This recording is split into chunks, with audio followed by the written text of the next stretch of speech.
Don't tell. Chapter 1. Kirsty checked the time on her mobile. 20:03.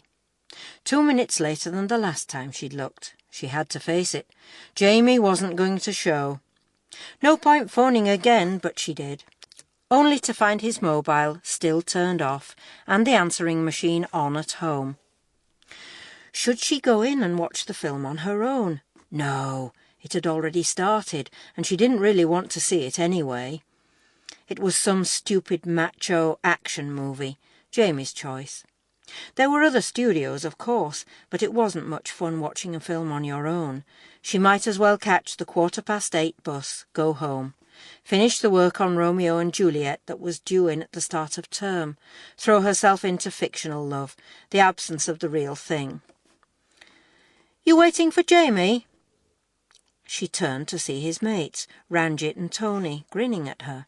Surely he hadn't sent his mates to tell her she was dumped. Not even Jamie would do that. Would he? No, she said. I'd arranged to meet Sonia, but she's just phoned to say she can't make it. That's all right, then, said Tony, winking at Ranjit. What do you mean? Said Kirsty, wishing immediately that she hadn't asked. Nothing, said Tony. It's just that we were with him in the park earlier and he said he had to go. Said he was meeting someone. We thought it might be you, but then Laura turned up. You know, Laura Trent, Jamie's ex. Page 6. Kirsty knew exactly who Laura was, so the lads didn't need to go into all the details, but they were enjoying themselves too much to stop. Giving a graphic description of what Laura said and what she was wearing, or rather wasn't wearing, whilst Kirsty did her best to look uninterested. I think Laura still likes him, Ranjit was saying.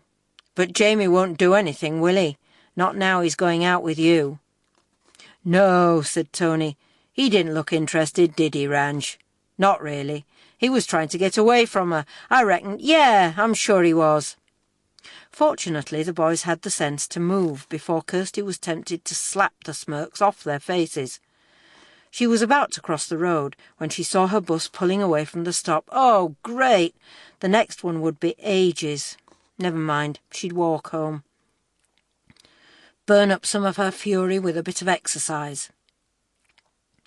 It would only take 40 minutes or so, less if she took a shortcut through the park. Never walk home on your own, her mother always said. And don't go through that park at night, it's not safe. You'll get all sorts hanging about in there. OK, so Mum was a born worrier, seeing dangers everywhere, but with the recent muggings, maybe she had a point about the park. Bags and mobiles had been snatched over the summer and, according to the local paper, one poor bloke had even been stabbed in the arm when he'd challenged his attacker. Kirsty clutched her bag close to her side as she set off. There wouldn't be a problem, not if she was careful. Stayed alert, stuck to the roads, avoided the park. There were plenty of pedestrians around at first, but as she left the town centre, she saw hardly anyone. Quite a lot of cars, admittedly, but very few people on foot. Page 7. Was it true what her mum said, that most people were scared to go out at night? It was already quite dark, with rain clouds hovering. Kirsty shivered. It was chilly, damp, autumnal. Summer was well and truly over, she thought as she fastened her jacket. On Wednesday she'd be back at school. This was the last weekend of the holidays, and wasn't it just typical of Jamie to spoil it? It wasn't as though they'd had a lot of time together. Jamie had been away for the first 2 weeks, her for the second 2, and, when she'd got back, Jamie hadn't seemed so keen somehow. Had he been seeing Laura Trent? Was he with her now? Were they still in the park? Kirsty paused by the park gates. Since the muggings, the council had installed lighting along the path at least. They hadn't got round to setting up the promised CCTV yet, but she'd be safe enough, wouldn't she, if she kept to the path? And it would cut at least 10 minutes off her walk. Speed was her motive, she told herself, not spying on Jamie and Laura. Tony and Ranjit were probably making it up anyway. They were childish enough. There was probably a perfectly good reason why Jamie hadn't turned up. Nothing to do with Laura Trent. "Just trust me, can't you?" Jamie had said last week when he'd arrived at her house 2 hours late. "I had to take the cat to the vet. Couldn't phone because I was out of credit." "Jamie, you don't have a cat," she'd pointed out. "I know, but my neighbour does, and she can't manage the cat basket on her own, can she? Not with her walking frame." Kirsty couldn't imagine Jamie helping little old ladies somehow, with or without cats, but she'd let it go. "Anyway, I'm here now, aren't I?" he said. "Come on, Kirsty, don't be mad at me. I love you. You know I do." He used the L word so readily, so easily. Was he using it now? Whispering it in Laura's ear? Page 8. Kirsty couldn't help looking at every park bench, every nook, every corner, as she walked along the broad path, but there was no sign of Jamie or Laura. There was no sign of anybody, in fact. No dog walkers, no druggies, no muggers. The park was eerily silent, deserted. Its very emptiness unnerving, making her wish she'd walked the long route home. She hurried on, past the lake, round the corner, alongside the tennis courts. One more bend would bring her opposite the graffiti-sprayed toilets, and beyond those, the West Gate and her escape. But before she reached the corner, she spotted something. There was something white on the grass, halfway between the path and the kiddies' play area near a thick clump of bushes. Plastic bag, she thought at first. White plastic bag. But no, it looked more solid, more substantial. A swan curled up, perhaps. Except it didn't really look like a swan. It looked like... Kirsty wasn't sure, but there was something about its stillness, its shape, that drew her from the path to take a closer look. The damp from the grass seeped into her shoes, making her shudder as she drew nearer. Her eyes were playing tricks. They had to be. It couldn't be what she thought it was. Yet, with each step, her chest tightened, knowing she was right. She could see it fairly clearly now. The white T-shirt, dark jeans, the body curled in a semi-fetal position, arms tightly outstretched. A vagrant sleeping rough, but surely not in the middle of the grass like that. A drunk, then, maybe, who'd fallen over. Or was it worse than that? Was she seeing the victim of a crime? A robbery? A murder? She hurried forward, then stopped. Maybe it was some sort of trick. Was this how muggers operated? One lying on the grass, pretending to be hurt, another hiding in the bushes, waiting to pounce. Ought she to phone the police? Or was she getting her phone out, the worst thing she could do? Page 9. Draw back. That was the answer. Get back to the path. Then make the call. But it was too late. All sensible thoughts deserted her as her eyes began to take in more details of the body. Young. Male. Dark-haired. "Jamie!" she breathed as she darted forward. She knelt down, touched him, gently rolled him over on his back and screamed. It was a lad about Jamie's age, Jamie's build, but definitely not Jamie. The front of the T-shirt was ripped and red with blood. Blood on the T-shirt, on his chest, on her fingers. She crawled backwards, retching, shaking, wiping her hands on the grass, clawing at her bag, trying to open it, trying to get at her phone, trying to stand up on trembling legs that would hardly support her. He hadn't moved when she'd turned him over, hadn't opened his eyes when she'd screamed. But he was breathing. She was sure he'd been breathing. Cold to touch, but not that cold, not deathly cold. So there was hope. If only she could get help, press the right buttons on the phone. She managed to stand, turned towards the pathway to get some extra light, tapping frantically, making mistakes, starting again until a faint touch on her back made her drop the phone completely. As she swung round, hands grabbed her shoulders, holding her tight, and she found herself staring at the face of the boy, the dark-haired boy, the boy with blood on his chest. His face was pale, but his eyes were bright, sparkling, and manic. "Don't tell!" he hissed, as she stood there, rigid, too terrified even to shout out, "Don't tell anyone you saw me!" The pressure on her shoulders relaxed. He took a short step backwards. "Don't tell," he said again, the voice pleading this time. Page 10. He let go of her, turned, and ran off across the park, his right arm held across his chest. But still Kirsty didn't move, couldn't move. When she did, it was downwards, crumpling onto the grass, crying and shaking. She snatched up her phone and looked around. But what was she looking for? The boy coming back? Assailants waiting to grab her bag? A passerby to help her? She didn't know. Couldn't think. Barely knew what she was doing until she found herself back on the path, running toward the gate, out onto the street towards home, running like the boy had done. But how could he have run away like that, with such an injury, with all that blood? Would he get help? Go to hospital? Or did he have something to hide? His words throbbed in her aching head as she ran. "Don't tell! Don't tell anyone you saw me!" The light was on over the porch as Kirsty approached her house, but she knew there wouldn't be anyone at home. Mum and Dad were round at her sister Hannah's, babysitting. She'd phone them as soon as she got in. If she got in, if she could find her key, hold it tight enough to make contact with the lock. Once inside, she slammed the door, put the security catch on and went round, switching on all the lights, closing all the curtains, doing all the things she wouldn't usually bother with because she still felt threatened, vulnerable, exposed, even though she was safe at home and the boy was probably miles away by now. Or was he? What if he'd turned round, followed her? What if he was watching the house? "Calm down," she told herself, grabbing a couple of painkillers out of the drawer. Stop it! Why on earth would he have followed her? He was the victim, not the criminal, for heaven's sake.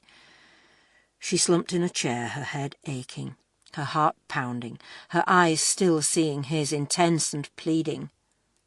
Page 11. Who was he? Not someone from her school. Not someone local. She'd never seen him before, she was sure of that. He was the sort of person you'd remember. So where was he from? Where was he running to? What was he doing in the park? Had he been mugged? Been in a knife fight? Shot? With an air gun, perhaps? Or was the wound self-inflicted? Was it as bad as it looked? It couldn't have been, could it? Not if he could run like that, unless his flight was fueled by fear. A rush of adrenaline. Kirsty swallowed the tablets. It was crazy. Totally and utterly crazy. So crazy that part of her doubted it had ever happened. The whole incident was beginning to feel distant, detached, surreal, impossible. But, yes, it had happened. It must have happened. So she ought to do something about it. Tell the police or her parents at least. "Don't tell!" The words held her as she took out her mobile, stopped her for the moment, making her call. Why? What did he mean? Why shouldn't she tell? Who shouldn't she tell? Who was he scared of? The people who'd done that to him. The police? There'd be no point telling the police anyway, Kirsty decided. She didn't know who the boy was or what had happened. He'd frightened her, sure, but he hadn't tried to harm her. So what would she be reporting? And what were the chances of the police believing her? There was no evidence, no witnesses. They'd probably think she was mucking about, pulling some sort of hoax, wasting their time. And her parents? What if she told them? Or if they came home to find her being interviewed by the police? They'd have a fit. Start fussing about what she was doing in the park on her own in the first place. They'd start droning on about trust again, insist on driving her everywhere for the rest of her life, reimposing all the restrictions she'd spent the last 2 years trying to break free of. Page 12.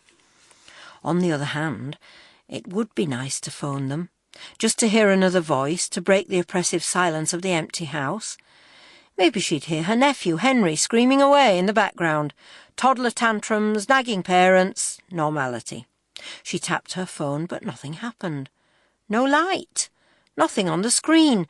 Must have broken when she dropped it, when she'd felt the cold hand touching her back. She shuddered, wondering whether she had the energy to cross the room to the house phone. Its sudden ring decided her. She got up, lifted the receiver. "Hello," she said quietly, as if expecting another shock.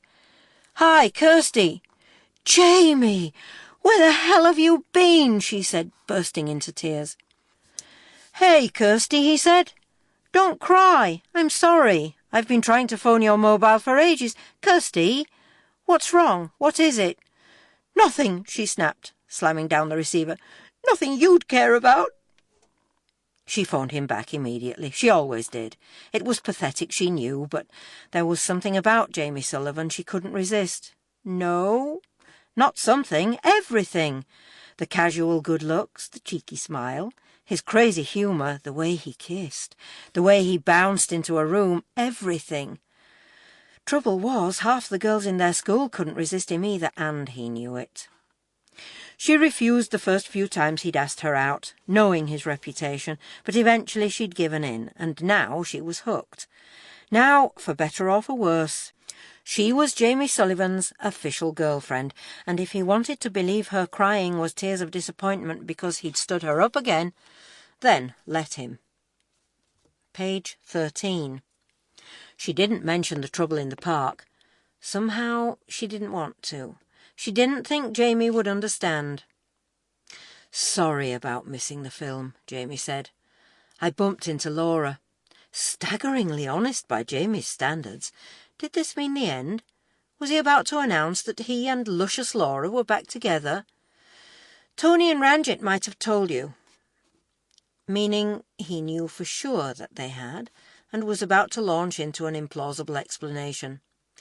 "They probably told you how upset she was," he said, more hesitantly. "About her granddad dying?" "No." "Yeah, well, she was. 'Cause they were really, close. She just wanted to talk about it, you know? And by the time I'd walked her home and realised what time it was, I couldn't get an answer from your phone or anything.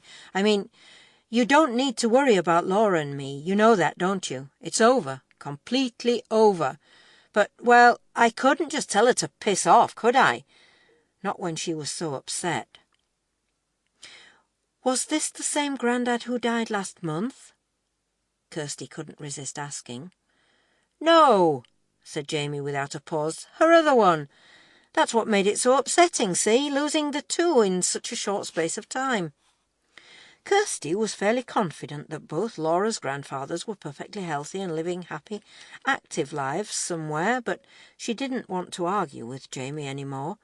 She was too exhausted, so she let him rattle on about how much he loved her, how they'd spend the remaining 3 days of the holiday together, and how she could help him with all the holiday homework he hadn't got round to doing. Mention of homework led him into an impersonation of their form tutor, Mr. Lane, which made her laugh so much that she almost forgot about her ruined date and the trauma in the park. Page 14. Only when the phone call ended did it all come back. The image of the blood-soaked T-shirt, the desperation in the boy's eyes and in his voice. He'd be all right, she told herself. The boy would be all right.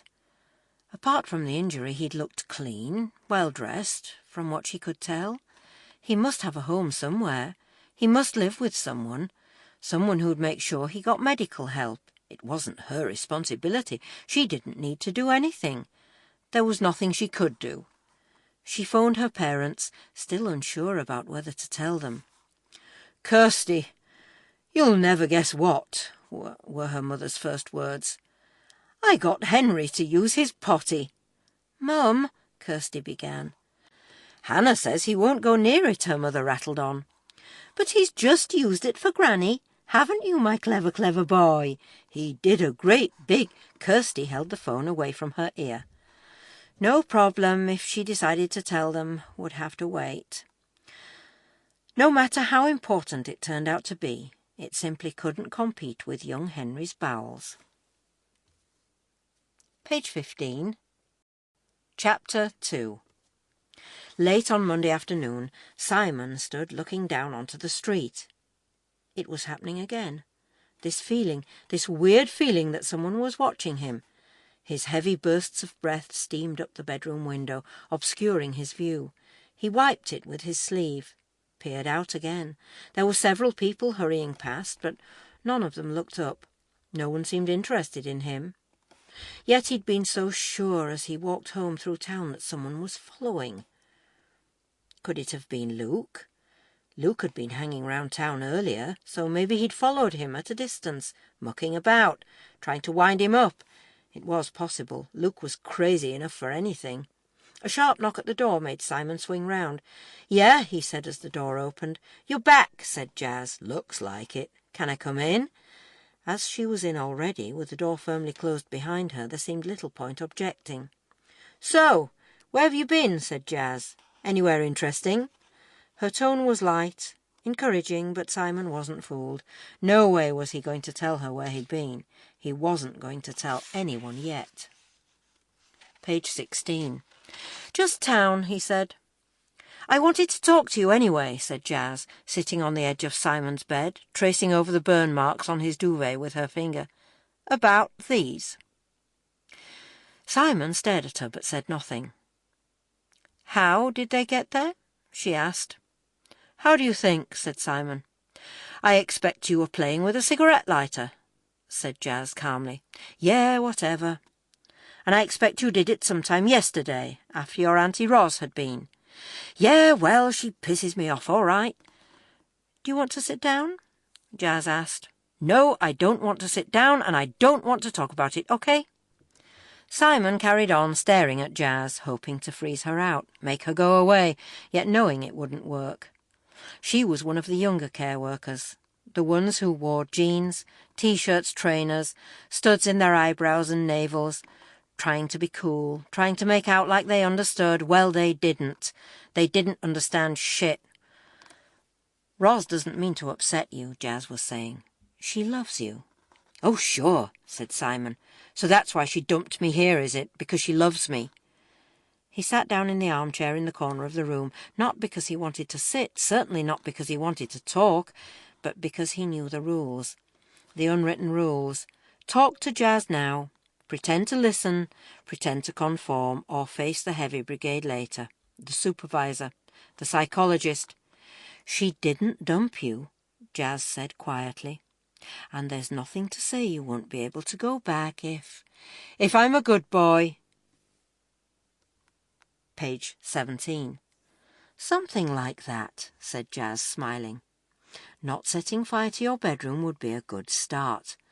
"It won't make no difference," said Simon, shrugging. "They won't have me back, whatever I do." "That's not true," said Jazz. "Paul's really keen to have you back, and Ros isn't totally set against it. She's just worried about Ben and Ellie." "Yeah, well, she would be, wouldn't she?" said Simon. "They're her real kids, aren't they? And besides, it's all a load of rubbish, innit? An excuse. It wasn't me that gave Ben that dope. He got it off his mates at school. Idiot didn't even try it. And as for Ellie, it's not me that freaks her, is it? It's them, Paul and Ros, screaming and yelling all the time." "Yes," said Jazz. "But who are they screaming and yelling at? I know they don't always handle things well. They'd be the first to admit it. That's why they feel they need a break, a cooling-off period, for all of you. It doesn't mean they don't love you. It's just my behaviour they don't like, right?" said Simon. "I know. I've heard it all before. I stay out too late. I'm aggressive. I'm a bad influence on Ben. I tell lies. It's making Ros ill. Well, it's them that's lying. It's nothing to do with any of that. It's 'cause I went to see—" He paused as his bedroom door was thrown open and a girl burst in. "Bryony," said Jazz, "can't you knock?" "You got to come," Bryony squealed. "Quick, Dave wants you. It's Luke. He's slashing all the furniture in the lounge. He's got a knife." Jazz leapt up and raced out of the room, followed by Bryony, through the open door. Simon could hear the excited shrieks of other kids, the stamp of feet running around.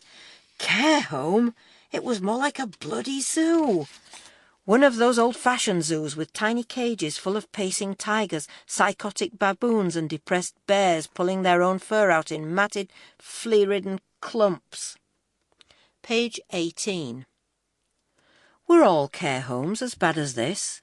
Full of loonies like Luke rampaging around with knives? Probably not. This one was for special cases, kids with behavioural problems. Nobody had spelt it out for him, but he wasn't stupid. It was pretty obvious. He already knew a fair amount about the other inmates, even though he'd only been here a month. He'd tried to keep himself to himself, but it wasn't easy, especially with Bryony, who never stopped asking questions, and Luke, who seemed to him as some sort of threat or challenge, constantly hovering, staring at him, trying to pick arguments. Then, at the other extreme, was little Ricky, who cowered in corners sucking a piece of cloth, never saying a word to anybody. Even without getting involved, Simon had learnt enough to realise that the care home wasn't an orphanage. All the kids had families somewhere, families who didn't want them, couldn't cope with them, couldn't look after them, even deliberately harmed them in some cases. So, was it surprising that some of the inmates cut themselves, refused to speak, or ran amok with knives? Well, he wasn't going to end up like that. He was perfectly sane, thank you very much, and intended to stay that way. He got up, slammed the bedroom door, shutting out all the noise before bending down and pulling a carrier bag out from under the bed, where he'd shoved it yesterday, after Ros had gone. She'd always brought him a present, every Sunday afternoon when she came to visit. He never showed any interest, never opened them while she was there, but he opened them all, eventually. Usually when he needed something to sell, so he could buy cigarettes or a bit of dope. Page 19. Not that anyone would want to buy this week's offering, he thought, tipping the contents of the bag onto the floor. 2 white shirts, a pair of grey trousers, a green jumper and a striped tie. His new school uniform. Lovely. His old school hadn't had a uniform, but he couldn't go there any more because it was on the other side of town, near Ros's house, too far to travel. It was a dump anyway, and they didn't exactly want him back, did they? Not after that business at the end of term, when he'd had a go at that prat of a deputy head. Moving had saved them the trouble of excluding him.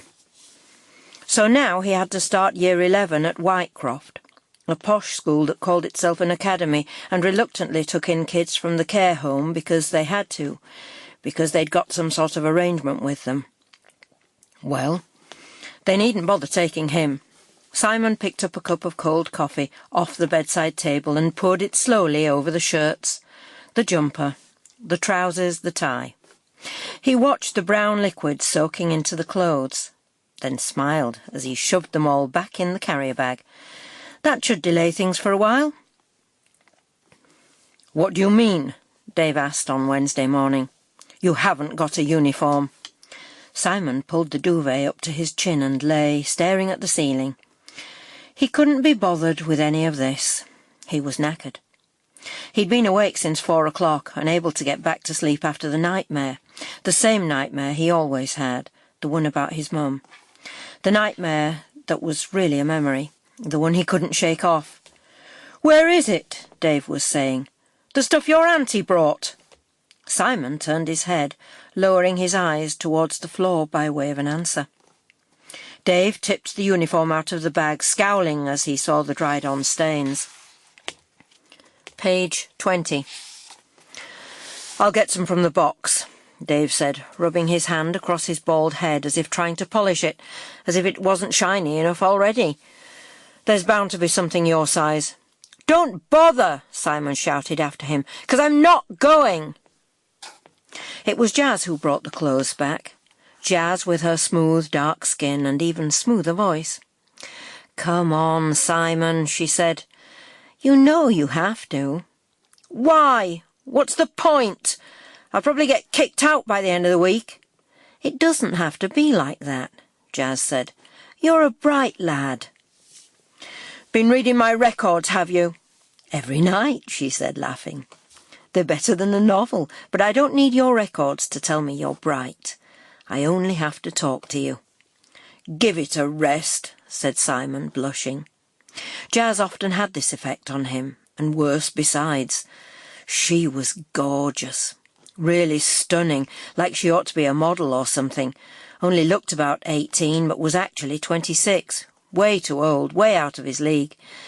And her interest in him was totally proper, totally professional. "All right," he said, beginning to feel uncomfortable as her dark eyes rested on him. "I'll get dressed if you leave me alone."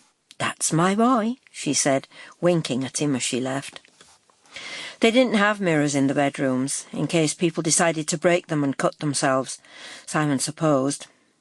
Not that he needed a mirror this morning. He knew he looked a total Egypt in a shirt and tie. He didn't need confirmation. The clothes Jazz had brought were better than the new stuff from Roz. They were worn, creased, scruffy, but he hated uniform of any sort, hated looking like everyone else. Page 21.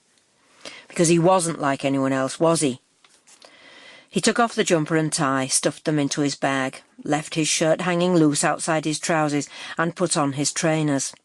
No way was he wearing black shoes, no way at all. His irritation made him careless. As he left the bedroom, he bumped into Luke. Literally. Big mistake. Before Simon could even think about apologising, Luke had pinned him up against the wall, almost crushing his chest, squeezing the breath out of his lungs. They were about the same age, but Luke was bigger, heavier, stronger. Simon tried to speak, but Luke wasn't listening. He'd completely lost it, shouting, swearing, banging Simon's head against the wall. Well, if he wanted a fight, he could have one. Simon summoned what little energy he had left and brought his knee up sharp into Luke's groin. As Luke crumpled, Simon threw himself on top of him, intending to hold him down, but Luke wasn't giving up that easily. Not now. They had an audience of people rushing out of bedrooms, gathering round, shrieking, squealing, yelling. Luke's head shot forward, cracking the bridge of Simon's nose, making him feel sick, faint, forcing him momentarily to close his eyes, and when he opened them, it was to see gushes of blood, his blood, spurting from his nose onto Luke's school shirt. Simon rolled away, scrambled up, pushed past a couple of people, and stood with his back against the wall, shaking, involuntary tears streaming down his face. "Wimp!" Luke yelled, leaping up, launching himself at Simon. Simon's fist clenched, lashed out before he knew what he was doing, and smacked hard into Luke's face, sending him crashing to the floor where he lay, totally still, silencing the crowd. The crowd, but not the voice in Simon's head. Uncle Paul's voice, deep, disapproving. Page 22. "I've told you, Simon. You're going to turn out just like your dad you are if you go on like this." Was he? Was Paul right? Was that what was happening to him? What the hell's going on? A real voice this time, Dave's voice, Dave's muscular, tattooed arms parting the crowd, and behind Dave, Jazz and several other workers, some moving forward, fussing over Luke, others leading Simon away back to his room. "I saw it!" Bryony was squealing, her red and black streaked hair flopping round her face as she spoke. "Luke started it! It was Luke's fault!" Bryony couldn't have seen it, Simon was sure. Not the start of it. So why did she get involved? Because she liked him? Possibly. She was always hanging around, but he'd hardly encouraged her. Not in that way. Sure, he talked to her more than he talked to the others. You had to talk to someone, didn't you? But he'd never come on to her. She wasn't his type. She was 15, but looked and acted about 12, all sort of giggly and squealy. No figure at all, with limbs so thin they looked as though they might snap if you pushed past her. He'd heard Luke teasing her about the weight, telling her she was fat and ugly whenever staff weren't around. So maybe this was Bryony getting her own back, stitching Luke up. It didn't really matter. What matters was that she stuck to her story, made it sound convincing and near enough to Simon's version to get him off the hook, at least in part. There'd be an inquiry, case conference or something. Another round of meetings, discussions, therapy sessions, anger management, dealing with aggression, counting to 10, punching pillows instead of faces. All very well until someone had you up against a wall and you didn't happen to have your pillow with you. Page 23. On the bright side, at least it got him out of going to school. In the short term, anyway. Luke, the doctor said, shouldn't go back until Monday. Simon, much to his annoyance, was past fit almost immediately and by midday considered settled enough, stable enough, to go in for the afternoon. "Give it a chance," Jazz whispered as she delivered him to the head of year. "Just give it a chance. You never know. You might like it." "Who's dead now?" Kirsty asked Jamie as he sat beside her for afternoon registration. "What do you mean?" I saw you, Jamie, with Laura, outside the music room, so which one of her unfortunate relatives has passed away this time? Oh, no one. No, it was nothing like that. She needed help sorting out her timetable. She's in the same sets as me for most things. Kirsty scowled. She didn't need reminding that Laura and Jamie were together for most subjects. She was only grateful that Laura was in a different tutor group. "And you had to put your arm round her, I suppose?" she asked. "Kirsty Brufton," Mr. Lane shouted, "do you think you could possibly keep your love life out of tutor time and just answer the registrar?" "Yes, sir, sorry, sir," Kirsty muttered as the class sniggered. "Well, did you?" she hissed at Jamie. "Did I what? Have to put your arm around her and stick your tongue down her ear?" "Ugh!" said Mr. Lane as Kirsty realised she'd raised her voice again. "No tongues, Kirsty, please, no tongues." Page 24. Kirsty put her head down to cover her blushes, to stop her having to look at Jamie, who was laughing, enjoying every minute. So she was only vaguely aware of the head of year coming in and introducing the new boy, Simon Wells. "My tongue was nowhere near Laura's ear," Jamie said, catching hold of Kirsty's hand as she stood up in response to the bell. "Jamie," said Mr. Lane, "spare a moment from your tangled love life, will you, and take Simon to his maths lesson. Room 15. Jamie let go of Kirsty's hand. They both paused by the teacher's desk and looked at Simon. Jamie's glance was brief, uninterested, but Kirsty stared, continued to stare at the boy's face, at his intensely blue eyes and the bruise around the top of his nose, the bruise that hadn't been there before. He stared back, unresponsive, for a second. Then it came. A half-smile that might have been a sneer or a flicker of recognition. The confirmation that she'd been waiting for. It was him. It was definitely him, the boy from the park. She watched him turn, walk out of the classroom, following Jamie along the corridor, the two of them so similar. Tall, same slim build, dark brown hair. It was only in the detail they were different. Simon's hair was a little shorter, straighter. His eyes were blue, not brown, and his face was more sharply defined, harder, less cherubic than Jamie's. But it was easy to see how she could have been mistaken at first in the park. At least the boy was okay, well enough to come to school. She'd thought about him a lot since Saturday, looked out for him as she'd travelled to Jamie's or into town to buy a new phone, and even checked the local paper to see if any teenage lads had been reported missing. They hadn't, but she'd wondered whether she'd done the right thing, keeping the incident to herself. Page 25. Heard his bizarre words over and over in her head. Don't tell anyone you saw me. Well, now he was here, in her school, in her class. Now, at least, she'd have a chance to find out what had happened, what he'd meant.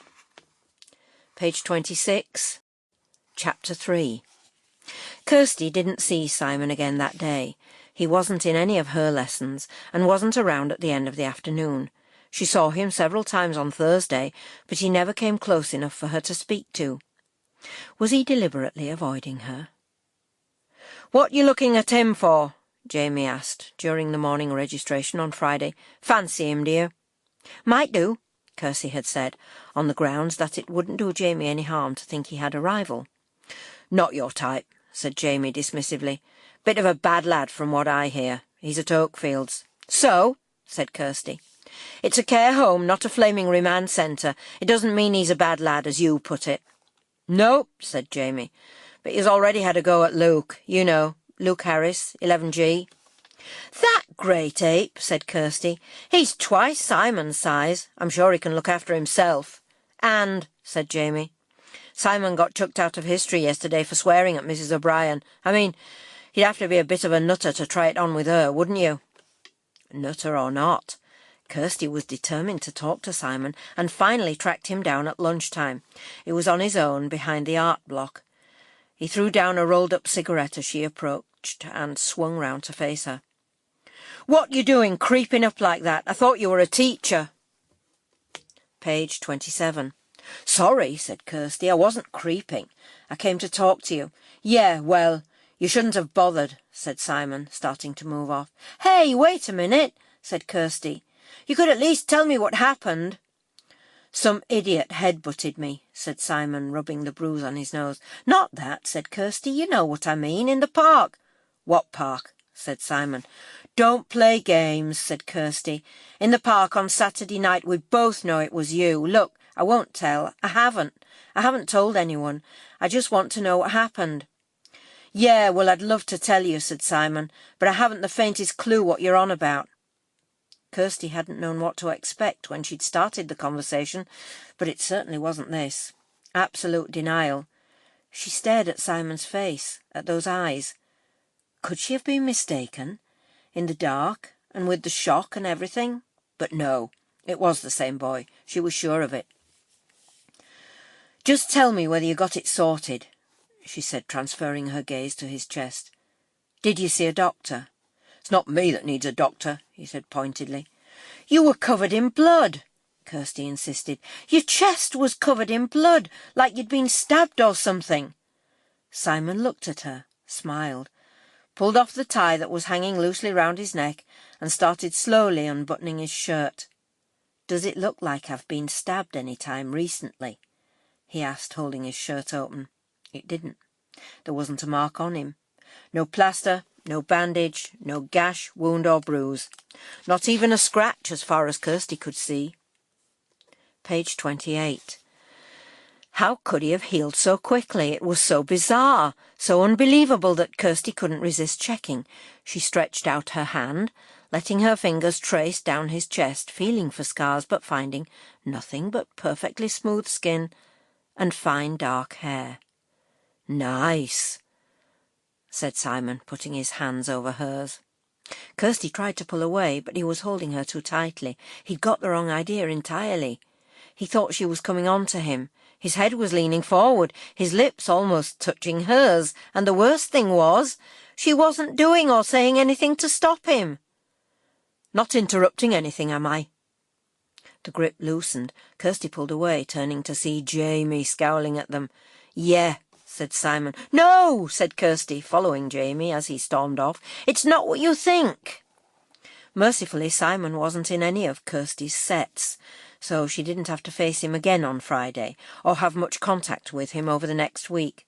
During registration times she kept well away, too embarrassed to even look at him, but that didn't mean she didn't think about him. In fact, she thought about little else.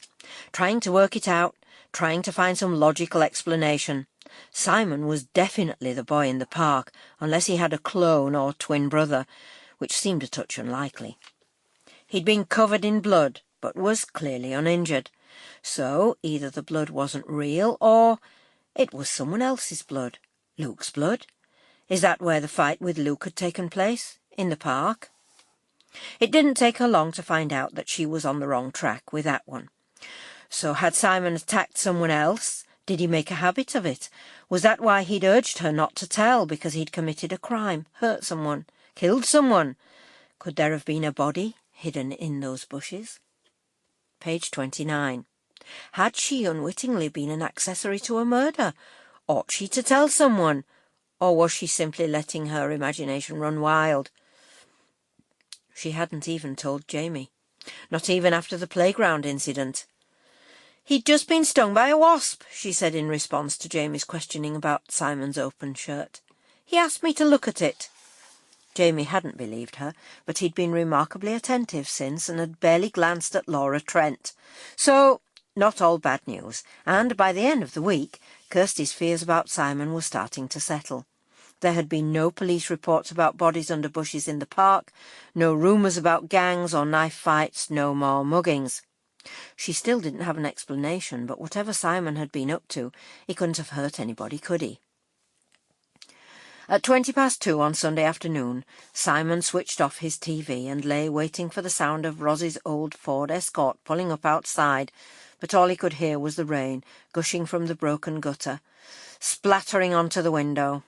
It had been raining all day, absolutely bucketing down, so maybe she wouldn't bother. Would he care if she didn't? He wasn't really sure. Not that it mattered. He was fairly confident Ros would turn up whatever the weather. She was like that, Ros. Always did what she said she was going to do. "Your mum would have wanted me to look after you," Ros had told him all those years ago. "And I will. You know that, don't you, Simon?" Well, she'd kept her word. Fed him, clothed him, tried to get him sorted out, as she'd put it, until a few months back when he'd broken his part of the deal big time. When it had got all too much for her, he reached into his pocket, without really thinking about what he was doing, and pulled out the black leather wallet Ros had bought him. Page 30. One of the few presents he hadn't lost or sold. He opened it and took out a picture of his mum, the picture he'd carried around since she died but rarely looked at. He looked now, trying to connect the person in the photograph with his memories, trying to bring to life the smiling face that stared back at him, but it was all wrong. This wasn't how he remembered her. Sure, the blonde hair was right, falling straight and loose on her shoulders, dark roots showing. The eyes, wide and blue, slightly paler than his own. But the problem was, he only really had one memory of his mum, a memory he didn't want to have, a memory he was trying to replace, trying to paste the photograph over it, trying to remember the good times, the happy times, if there'd ever been any. He was still examining the picture when he heard the car draw up. He put the photo on the bedside table, stood up and glanced out of the window to see Ros waving at him as she got out of the car and waddled towards the door. There was never any point looking for traces of his mum in Ros. They were as different as sisters could be. Ros was small, quite plump, with naturally frizzy, mousy hair and greyish, narrow eyes, and, though she was 2 years younger than his mum, she'd always been the sensible one, the mature one, as she constantly reminded him. "Hi, Simon," she said, bursting into his room without knocking, like she used to do at home. He dodged as she bustled towards him, arms outstretched. Part of him had looked forward to the visit, but now she was here, everything she did annoyed him. It was all so false. The smile, the eager look in her eyes, as if she wanted to see him, as though she actually wanted to be here. "Too big for hugs?" she said, flopping down into the armchair. "Never mind." Page 31. She reached into her pockets, unloading paper bags onto the table. "I've brought you some chocolate," she said, "and some more pens and stuff for school. How's it going?" Simon shrugged but didn't answer. "Made any new friends?" "No." How long would this go on? The polite, tense questions, his monosyllabic answers. How long before the fixed smile faded and Ros got on to the things she really wanted to say? Simon looked down, picking his nails, as Ros rattled through the weather, how busy Paul was with his plumbing jobs, and what Ben and Ellie had been up to, painting a picture of how cosy and normal life was without Simon around. Not that she actually said that, but her meaning was clear enough. "Jazz tells me there's been a bit of trouble," Ros said at last. "Want to talk about it?" "No point if Jazz has already told you," said Simon. "Paul's worried about you," said Ros. Simon felt his shoulders stiffen. Those words always signalled trouble. Ros always quoted Paul if there was something unpleasant to say. "He thinks you've been worse since—" "It's got nothing to do with that. If I've been worse, it's because of this bloody dump." "Simon, you know that's not true," said Ros, putting on the hurt voice that made him cringe. "You started kicking off again way before you came here. Paul's right. He said it would lead to trouble if you saw him." "Listen," said Simon. "If that's what you want to believe, fine. But you can't stop me. It's my life. You can't stop me seeing my own dad." "But after everything we said," Ros went on, "after everything he's done to you, I can't believe you'd even want to see him." Page 32. "Yeah, right. And that's what you've always told him, isn't it? Not to bother writing, not to bother phoning, because I was better off without him, because I didn't want to know, but I did. I need to try and get my head round it, all of it." "All what?" said Ros, genuinely confused. "The truth." "The truth," said Ros. "And you think you'll get that from him, do you?" "Well, you won't," All you get from him is lies. He'll lie to you like he lied to everyone else. He'll tie you up in so many knots you won't know what to believe." "At least I can listen," said Simon. "At least I can give him a chance, which is more than anyone else ever did." Simon paused, looking at Ros's bewildered face. "You don't understand, do you?" he said. "I have to. It's my fault is—" "I might have known," said Ros. "It's that what he's been telling you, that it was your fault. That's typical of him, that is. Deny everything. Put the blame on someone else, even if it's his own kid." "No," said Simon. "He didn't say anything. He didn't need to. I don't need anybody to tell me, do I?" Simon closed his eyes, screwed them up tight, trying to squeeze away the pictures, the pain, the sickness that rushed at him all at once, squeezing them into a tight black ball that fought back, trying to expand like a black hole, sucking him in.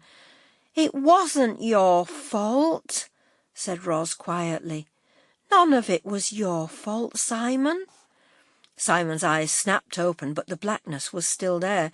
"You don't get it, do you?" Simon said, knowing he had to get out, escape before the blackness took over completely, before he did something stupid. "You just don't get it."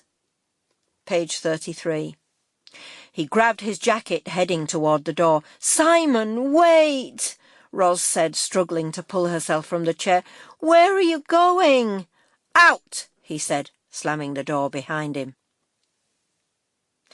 Kirsty was so keen to avoid looking at Simon that she didn't even realise he was missing on Monday morning until Mr. Lane reached the end of the register. "Simon Wells," he repeated, his sharp eyes scanning the classroom. "Anybody know where he is?" Nobody did, but it didn't take them long to find out. At break, Bryony Phillips was telling anyone who would listen. "He's done a bunk," she was informing her group of Year 10 friends, as Kirsty edged closer. "Took off on Sunday afternoon and didn't come back. Police have been out looking for him and asking questions at Oakfields and everything." "The police?" Kirsty couldn't help saying. "Why?" Bryony folded her arms defensively, defiantly. "Who are you?" she asked. "And what's it got to do with you?" "I'm in Simon's class. I'm a friend," Kirsty lied. "Oh," said Bryony flatly. "Well, Oakfields have to call the cops, don't they, if anyone goes missing?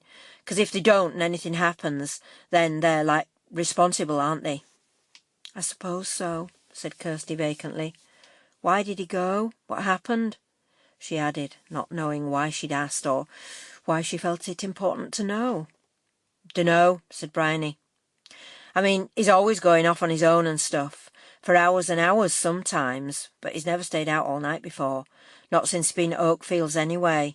I'm a bit worried about him. He's attention-seeking," Jamie whispered to Kirsty, putting his arm around her waist, steering her away. "That's what he's doing, hiding out somewhere, I expect. Winding everyone up." Page 34. "Do you mind?" said Kirsty, shaking him off. "I was talking to Bryony." "You won't get much sense out of her," said Jamie. "She's a nutter. Had to go to the medical room every day for her lunch." "She's got an eating disorder, Jamie," Kirsty snapped. "That doesn't make her a nutter." "Does in my book." "And which book is that, Jamie?" "How to be a thoughtless prat in 5 Easy Lessons." "Ooh," said Jamie, laughing. "No need to get nasty just because your friend Simon's disappeared." "He's hardly a friend," said Kirsty. "So why all the interest?" "Because he's missing, that's all.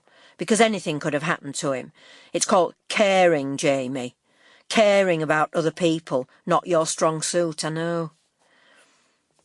"What in the hell's wrong with you today?" he snapped, before storming off. Kirsty wasn't sure. She had no idea why she'd been sniping at Jamie, or why her head was so full of Simon Wells. Why she couldn't get over the bizarre business in the park. It was bad enough before, but now he was missing. What if the incident in the park was something connected to his disappearance? What if he was in trouble, real trouble, that she'd been covering up? Should she tell someone? Should she tell what little she knew, and if she did, wouldn't they think it odd that she hadn't said anything earlier, at the time, when it happened, How was she supposed to explain that when she didn't even know herself? Page 35. You're not going out with him or anything, are you? What? Said Kirsty, surprised by Bryony's sudden reappearance. Jamie, yeah, I am, sort of. Jamie, not Simon, said Bryony. Simon? No, not Simon. Good, said Bryony, turning to walk away. You were going to tell me something, though, said Kirsty. About Simon, before, when Jamie turned up. It was just something Simon told me the other day, said Bryony. He came in all sort of panicky. Reckoned someone was watching him, following him. Who? Said Kirsty. He didn't know. Said it was just a feeling. Did he tell anyone else? Have you told anyone? The police? The care staff? Yeah, said Bryony. But I don't think they took much notice. No one ever listens to what I say. Besides, they think Simon's a bit, paranoid. After what happened and everything with his mum. I mean, I know it was a long time ago, but... Kirsty Brufton! Bryony Phillips! A sharp female voice yelled across the playground. The bell went 5 minutes ago. Get to your lessons now. It's probably nothing anyway, said Bryony, as they split up. He's probably just gone walkabout again. He'll turn up, won't he? Page 36. Chapter 4. Simon sat in the office at Oakfields, with 2 of the care workers who'd pounced on him the minute he'd walked in, bombarding him with questions. Questions he couldn't answer. Questions he didn't want to answer. I'm back, all right, he said. So what's the problem? The problem, said Al, is that you can't just disappear whenever you feel like it, bunk off school, then turn up and behave as if nothing's happened. Can't I? Said Simon, standing up. So, what you going to do about it? He stormed out of the office and ran upstairs. There was no one around, no one to bump into. It was only 3 o'clock, so all the inmates were still at school, and there were only 2 people on duty. That's why he'd chosen this time, hoping to sneak in without anyone noticing, but he'd reckoned without Al's personal radar. Well, it didn't matter. They couldn't force him to say anything, not if he didn't want to. What could they do to him? Throw him out? He bolted into his room and slammed the door. He couldn't lock it, of course, privacy wasn't allowed, so he did the next best thing, pulling the chest of drawers away from the wall, wedging it up against the door. He threw himself on the bed, lay waiting for the footsteps, the knock, the plea for entry, but it didn't come. Cooling off period, that was the jargon, wasn't it? They were giving him time to settle, to calm down, decide to be sensible, make a full confession about where he'd been, what he'd been up to. Page 37. Only he couldn't, could he? Because he barely knew. Because the black hole that had opened up on Sunday had just kept growing, swallowing him up until he didn't know where he was or who he was. He'd been wandering round town when it started to fade, with no idea of how he'd got there, or how long he'd been there. The only clue was the shirt. The damp, sticky T-shirt he'd found screwed up in his jacket pocket. He dumped the shirt in a bin behind one of the shops without looking at it, without really wanting to look. But it was no good. He knew what it meant, and now that the blackness had gone completely, he remembered. He remembered exactly where he'd been and what he'd done. Was this how it started, the madness? Was this what had happened to his dad, doing stuff you didn't want to do, hardly knowing you were doing it, barely remembering afterwards, not wanting to remember, so perhaps in the end you didn't? Maybe one day the black hole swallowed you and never spat you out. Maybe that's why his dad... Simon leapt off the bed, went over to the chest of drawers, opened the middle one, threw out all the socks, underpants, debris, and found what he was looking for right at the bottom. He took out the large brown envelope, went back to the bed, sat down, and pulled out the pile of newspaper cuttings. The ones from the local paper, the national papers, the ones from almost 10 years ago. They weren't his. He'd been too young at the time to read newspapers or know which articles to cut out. These belonged to Ros. He'd found them a few months back at the same time he'd found the letter. When Ros had demanded them back, he'd told her he'd torn them up, thrown them away. She hadn't believed him, of course. She never did, but he'd kept the documents well hidden so she couldn't prove anything. Page 38. Couldn't take them away from him. He spread them out on the bed. They looked old, faded, discoloured like his memories, but the print was clear enough to read, horribly, painfully clear. "Everything okay?" Kirsty's dad asked as he walked in the kitchen. "Yeah," said Kirsty, looking up from her homework. "Mum phoned to say she'd be late, so I've shoved that casserole in the oven." "Good girl," said her dad, throwing the evening paper onto the table. "I'll finish it all off. How was school?" "Fine," said Kirsty, guessing her dad meant the lessons and wouldn't be interested in the row she'd had with Jamie, or the rumours about Simon Wells that had been flying round school by the end of the day.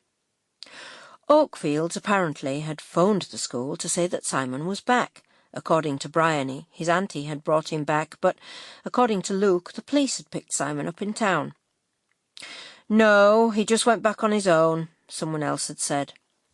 Impossible to know what was true, Kirsty thought, as she finished highlighting her history notes, but whatever the truth was, it had nothing to do with her. He was back now, safe, saving her the trouble of making a decision. She didn't have to say anything or do anything. If she had any sense, she'd just forget all about it and stay well away from him.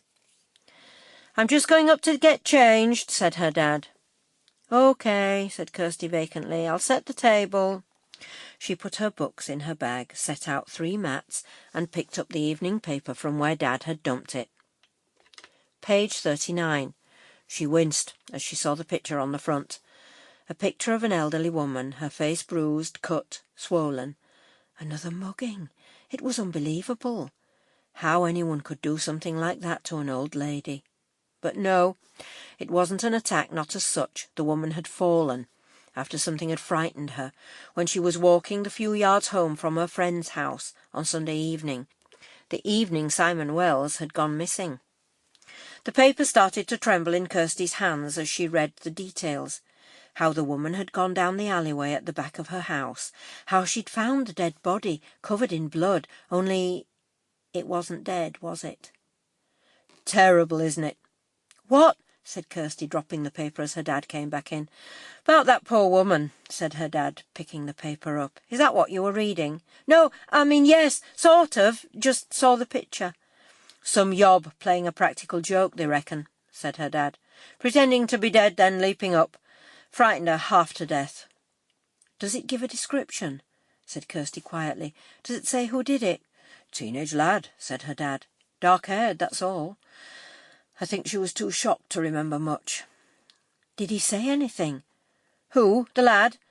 No, I don't think so. Doesn't mention anything. Why? Are you okay, Kirsty? You look a bit pale." "Dad, She was on the verge of blurting it out, saying she knew who it was. But did she? Could it be coincidence? And, even if it was, did she really want to get involved? Have to answer all the questions? It was sure to throw up. Page 40. I think I'm just hungry," she said. She picked up her bag, took it to her room, and sat on her bed thinking about the woman, unable to shake away the image of split lips, eyes forced shut by the swelling, a face so distorted it was barely a face at all. What was she supposed to do? Making wild accusations wouldn't get her anywhere. Simon would only deny it, wouldn't he? And what proof did she have? So, what were the alternatives? Keep quiet again? Let him get away with it? Let him keep doing it? Let him keep playing his sick, perverted little joke until someone else got hurt? If it was a joke. He hadn't stolen anything from her or the woman, but maybe he'd intended to. Lost his nerve at the last minute. A mugging gone wrong. It didn't seem likely, but then neither did anything else. She pushed her bag onto the floor and stood up. There was no point telling herself not to get involved. She was already involved. No point telling herself to keep away from Simon, because she knew she wasn't going to. She was going to talk to him again. She had to. Simon lay on his bed long after Jazz had gone, staring at the lamp, not wanting to turn it out, not wanting to go to sleep. He'd refused to let anyone in, so after hours of persuasion and pleading by various workers, Dave had eventually used his weight, leaning on the door, forcing the chest of drawers back, allowing Jazz to wriggle in. She'd sat down on the bed beside Simon and picked one of the articles. "Leave it!" Simon had snapped, snatching it from her, pulling them all back in the envelope with the letter. "And don't go telling Ros I've got them, 'cause she's not having 'em back." "What's this all about, Simon?" Jazz had asked, looking at all the debris from the drawer strewn round the floor. "What set it all off again?" Page 41. "Nothing," Simon had insisted. "Nothing set it off. It's always there. It never goes away. Not for a single flaming minute." He hadn't said flaming. He'd said something else. He was sanitising it now in his head because he didn't like swearing at Jazz. Wished he hadn't. Wished he hadn't said any of those things to her, but he couldn't help it. Just like he couldn't help the other stuff. It just happened. Like it was someone else doing it, not him. He'd lost it completely when she'd suggested a new sort of shrink, a hypno-bloody therapist or something, someone who went digging around in your head when you weren't even awake to know what you were saying, as if he was going to let someone do that to him. "It might help," Jazz had said, hardly flinching when he called her a stupid bitch. "Help you to make sense of things. Think about it, eh?" He didn't need to think about it. He didn't need a hypnotist to summon the ghosts. He knew exactly what it was like, the memories that slunk out like thick black oil slicks when you couldn't stop them, when you were defenceless, when you were asleep, which is why he kept the light on, why he tried to stay awake as long as possible, but you couldn't do it, especially not when you'd been up all the previous night prowling around, trying to remember, trying to forget.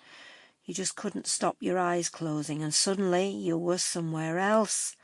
A ball whizzing past me straight into the makeshift goal, Wayne Drysdale grabbing the collar of my T-shirt, yelling in my face so spit goes in my eyes, making me blink. "You're useless, you are, Simon. Go on, bugger off home. We're better off without you." Trying not to cry as I trudge off across the waste ground with the big boys laughing at me, yelling after me. And I know someone else is going to be yelling soon. Me mum, 'cause I'm late again, really late.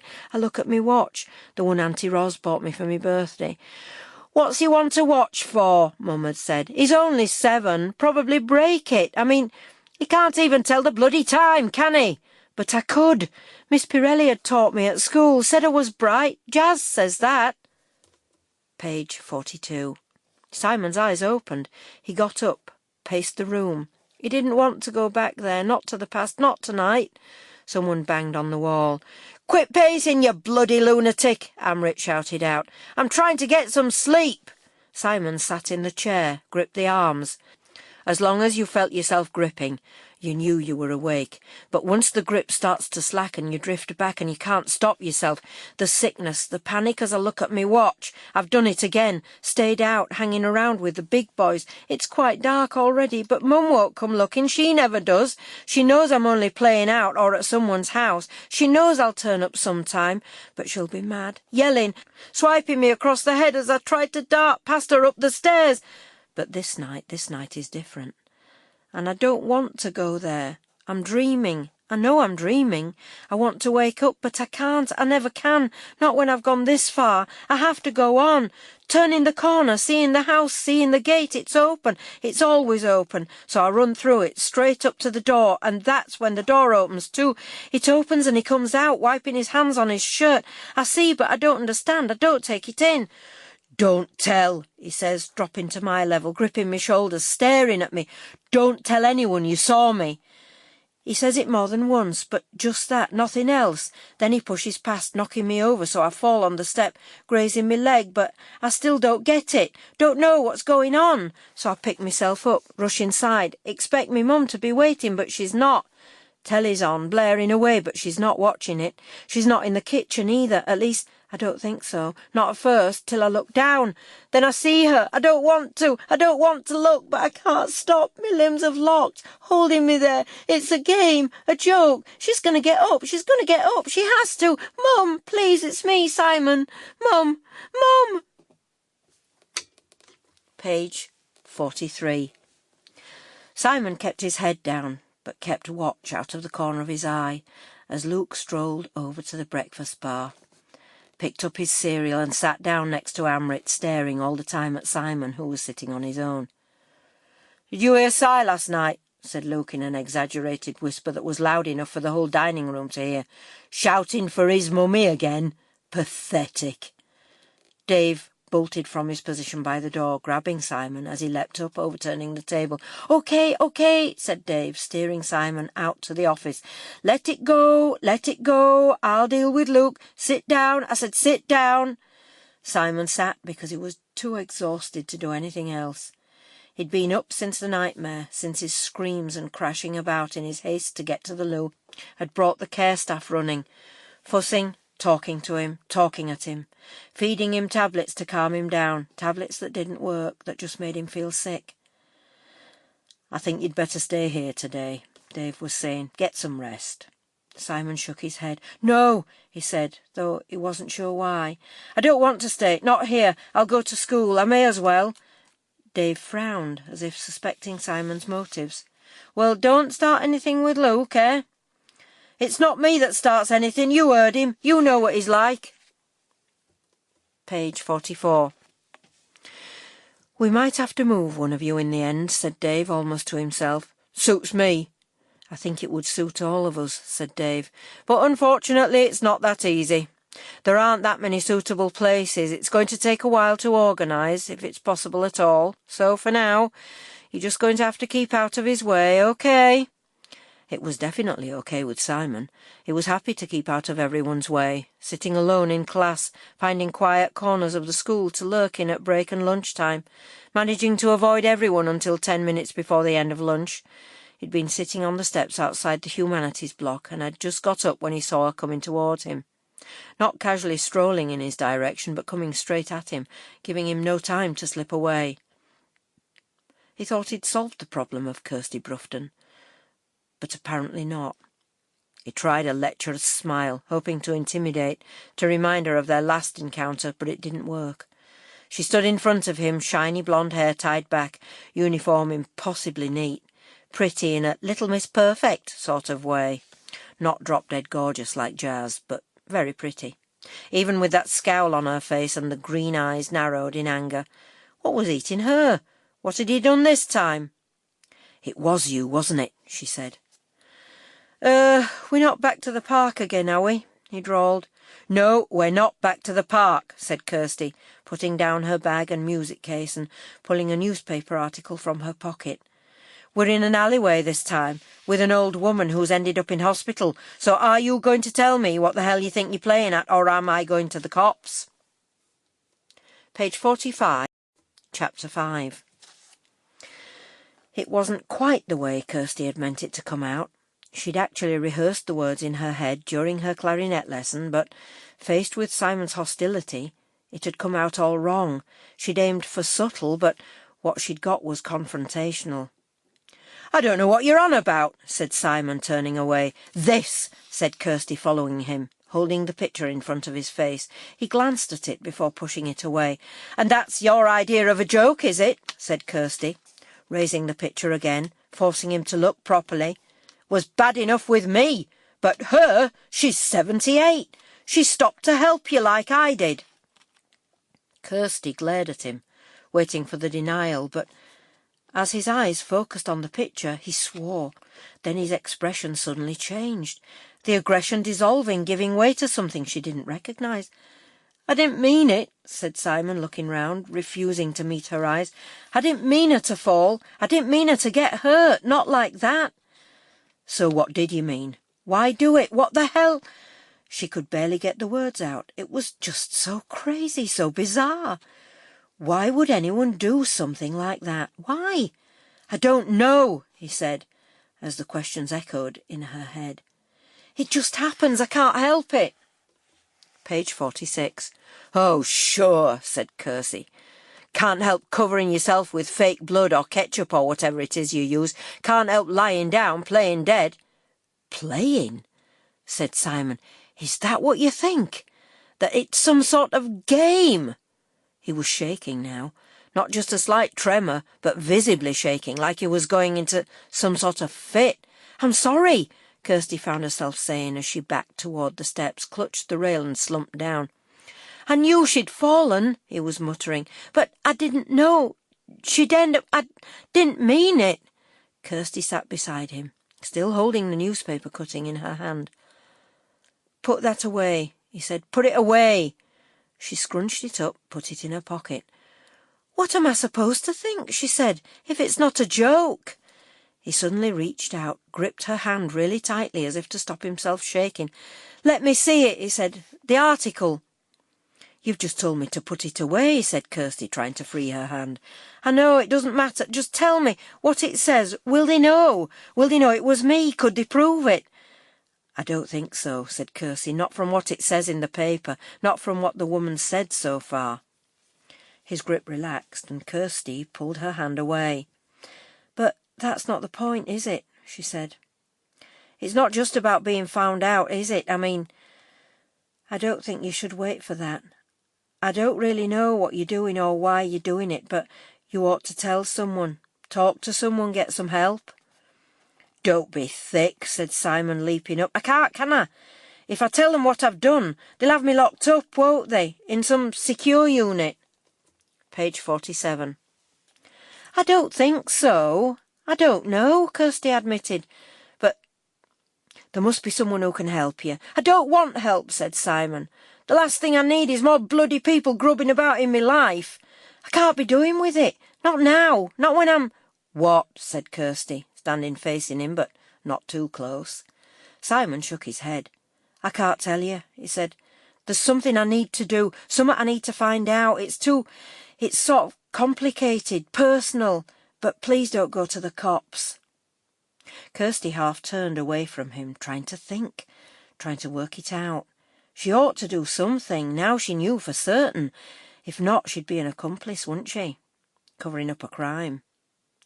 And what if it happens again? She said, turning back to him.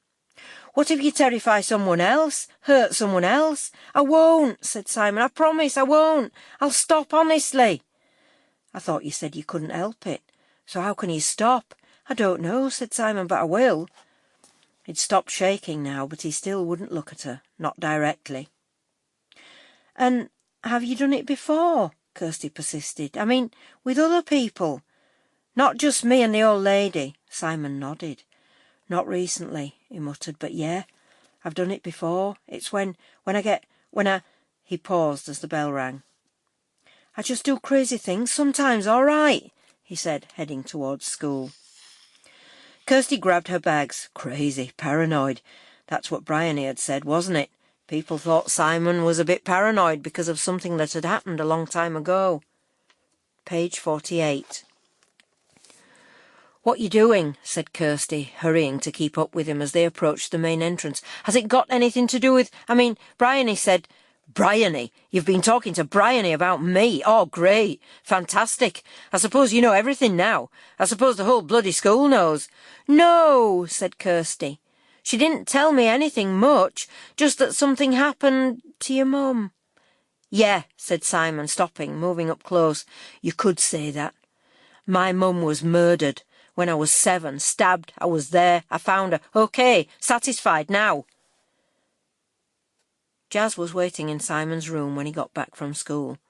He hated the way they did that. Went into your room when you weren't there, lying in wait like trapdoor spiders, eager for a meal.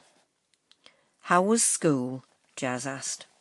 Don't bother, said Simon, slumping into a chair, with any of that "how was your day" crap. Just tell me what you want.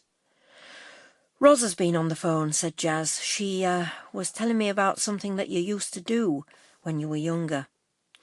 Tearing Ellie's teddies to pieces and burying them in the garden. Daring Ben to eat the cat's food, said Simon. I only did that once. He puked all over the new rug, and the cats weren't too pleased either. No, said Jazz, not that. Ros said you used to sort of act out what you'd seen. She'd find you lying on the kitchen floor with red paint or ketchup on your chest. You'd spend ages acting out the whole thing, Ros said. Being your mum, being you, being him. Page 49. So, said Simon, standing up, pacing around. "That's good, isn't it? The psychologist I saw back then used to give me dolls and a doll's house to play with, like I was thick or something, like I didn't know she was waiting for me to put Mummy in the kitchen on the floor with the little Simon doll standing over her, play-acting supposed to get it out the system, see?" "Yeah," said Jazz, "I know that. But not when the play-acting hurts someone else. You see, the reason Ros told me is that she thinks you might have started doing it again." "I haven't." "OK," said Jazz. "It's just that she read something in the paper." "Did she?" said Simon. "Well, whatever it was, it didn't have nothing to do with me. All that was ages ago. I don't do crazy stuff like that no more." Did Jazz believe him? Probably not. Would Ros believe him? Definitely not. It didn't matter anyway. The only one who knew for certain was that Kirsty Brufton, and he'd already decided how to deal with that. As soon as Jazz went, as soon as he got a minute to himself, he was going to sort it out. Kirsty headed across the park towards the children's play area. Was she crazy? Was she completely out of her mind, going to meet Simon like this, a lad she barely knew, and what she did know of him was hardly reassuring? The phone call had taken her completely by surprise, not least because he obviously knew her mobile number. "I got it off one of your friends," he said. "I just want to talk to you. Explain, you know." She'd resisted at first, but it sounded so urgent, desperate almost. The really bizarre thing, though, was that she found herself lying to her parents, telling them the phone call was from Jamie, and that she was going round to Jamie's house. Page 50. It was half a lie, at any rate. She really had arranged to see Jamie later. She could go on there after seeing Simon, couldn't she? It was quite early, only 6 o'clock. She'd be away from the park before it got really dark. There was still a fair few people around, some young lads playing football, people walking dogs, even a bloke pushing a kid on the swings. So she wouldn't be alone with Simon. There was nothing to worry about. Simon was sitting on the roundabout, moving it slowly with his feet when she arrived. He was wearing a light grey hoodie with a couple of T-shirts underneath, baggy pants, expensive trainers, looking cool and older than he did in his school uniform. He stopped the roundabout and she sat down next to him, her arm resting on the bar between them. He smiled, looking sort of shy, like it was a first date or something. "You said I ought to talk to someone," he said. "What?" "Today in school. You said I ought to talk to someone, tell them what I was doing." "I meant a teacher," said Kirsty. "A professional or a family or something." "I can't," said Simon, "but I want to tell you why you shouldn't go to the cops." "I don't think I was going to," said Kirsty, but you think you should. Yeah, I know. Maybe I think you should too, in a way. But it was an accident. It really was. I never thought. I don't hardly know I'm doing it. Not at the time. Not really. And you were right, I guess. It's all sort of tied up with what happened to me mum. He was talking increasingly rapidly, spilling out the story so fast it was hard for Kirsty to keep up. Page 51. How his parents had split up when he was 4. How his dad used to come and see him sometimes. Not often, but he came. How there'd be rows, mum and dad shouting at each other. It was all told fairly flatly, without emotion, until he came to the night it happened. His voice somehow thickened, tightened. Words rushed out, disjointed, thoughts half-finished, as though he was hurling a jigsaw at her, piece by piece, expecting her to put it together herself. "You saw the killer?" Kirsty asked, as Simon finally paused for breath. "You saw someone come out of the house?" "Not just someone," said Simon. "Me dad. It was me dad. He bent down, looked at me, but it was like it wasn't really me at all, as if I was nothing, just something in his way. He told me not to tell anyone I'd seen him, but I did. I couldn't help it. I told him about the blood on his hands, on his shirt."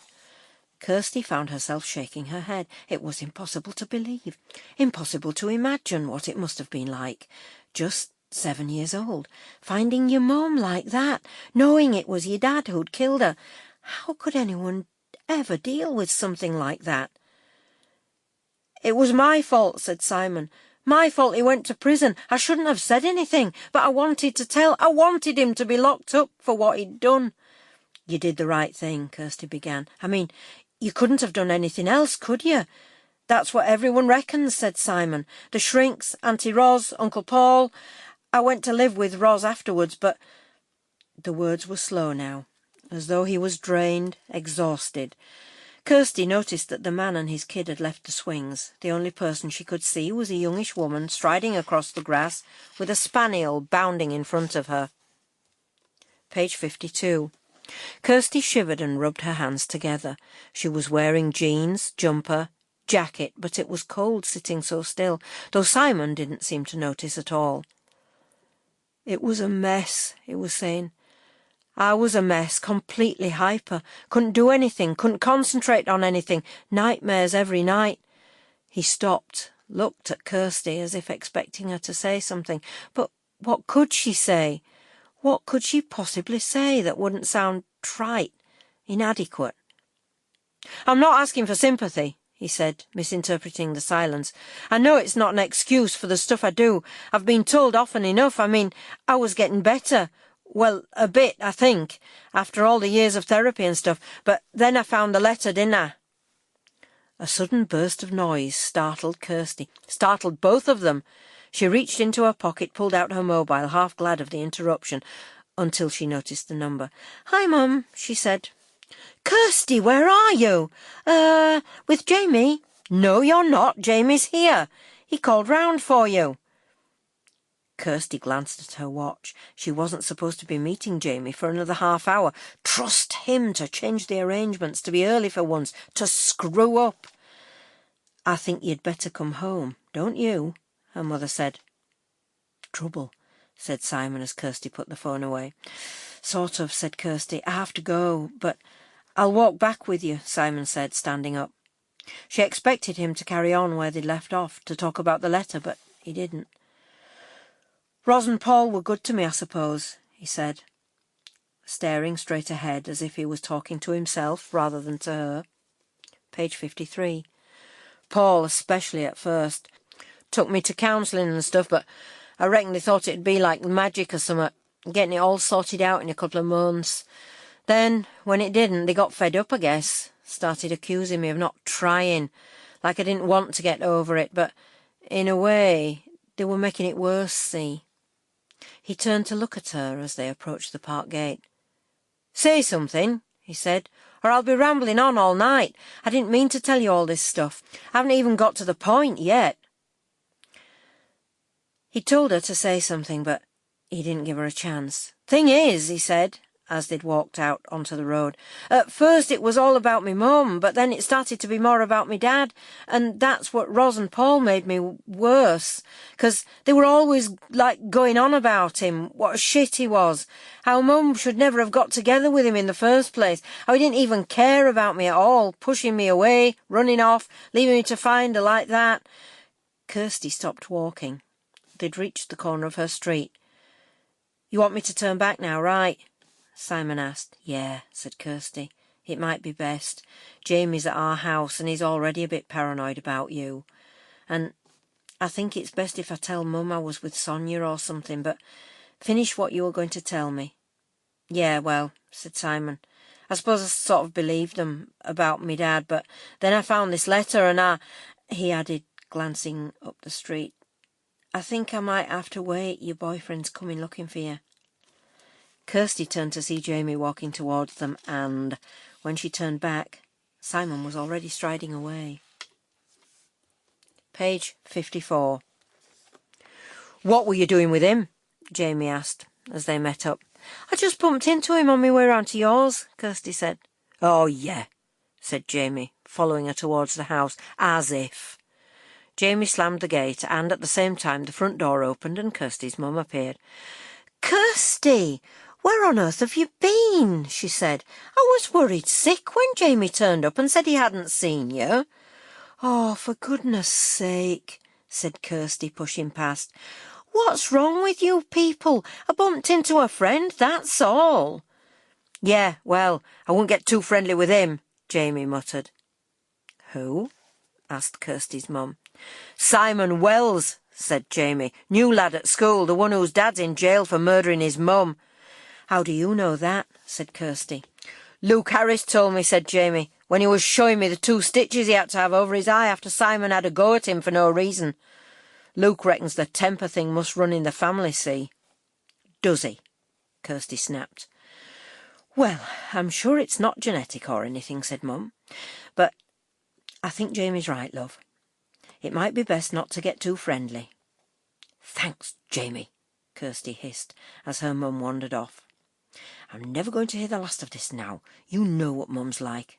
Jamie shrugged. "Are we going out or what?" he said. "Tony's invited everyone round his tonight." Page 55. "You go," said Kirsty. "I don't feel like it." "Oh, come on," said Jamie. "Sonia's going and Carlo and Laura." "Well, that'll be nice," said Kirsty, storming upstairs. "Enjoy it." Page 56. Chapter 6. "Oh, good," said Dave, accosting Simon as soon as he got back to Oakfields. "You've remembered." Simon stared round looking for clues. Remembered. What was he supposed to have remembered? What was Dave on about? "He's just arrived," Dave added, pointing to the office. Simon looked through the glass door and saw the guy with the bushy grey beard. Colin, his social worker. One of the army of professionals who were supposed to help him. This was obviously a pre-booked appointment, a routine visit, nothing to worry about, and, with any luck, it would be over fairly quickly. Simon's phone beeped as he went in and sat opposite Colin. He glanced at the text message. A single word. Stop. What the hell was that about? Some sort of bizarre advert, probably. He deleted it, shoved his phone back in his pocket and smiled at Colin. Best to be cooperative, to play the game. Besides, Colin was all right. It was Colin who'd taken him to see his dad. Twice now they'd been, and Colin was supposed to be fixing up another visit soon. The trouble with social workers, though, was that they couldn't just do things. They had to talk about them too. Colin was off almost straight away, asking him how he'd felt since the last visit and what he'd been doing, what he'd been thinking about. Page 57. "I've been fine," Simon muttered. "Haven't really thought about it." It was impossible to tell him how many times he'd heard the clunk of those prison gates, how many nightmares he'd had, how he'd started acting freaky again. Did Colin know? Had he read the newspaper? Had he guessed? Had he discussed it with Ros and Paul or with Jazz? Simon could tell Colin was disappointed with his responses, but it couldn't give him anything else, which was weird in a way, because he'd given Kirsty far too much. Somehow, with her, it had all come spilling out, far too much background, far too much detail, far more than he'd ever intended to say. Why? He hardly knew her. At first she'd taken him by surprise, showing him the picture of the old woman like that, so his expression had given him away, and all the wrong words had gushed out, confession instead of denial. Then he deliberately tried to play on her sympathy, to stop her going to the cops, but there was more to it than that. There was something about her, a directness, which made her easy to talk to. She didn't have any hidden agendas like the professionals, and, unlike Bryony, Simon didn't think she'd blab. She was smart, too, the sort of person who'd know things, be able to work stuff out, and he needed someone like that right now. "So, it'll be 2 weeks tomorrow," Colin was saying. "Sorry?" "The next visit to your dad," Colin said. "You'll have to have a day off school, but I guess that won't bother you too much." 2 weeks, Simon thought as Colin left. That's why he needed Kirsty's help, because he wanted to make a bit more progress before he saw his dad again, and 2 weeks didn't give him much time. Page 58.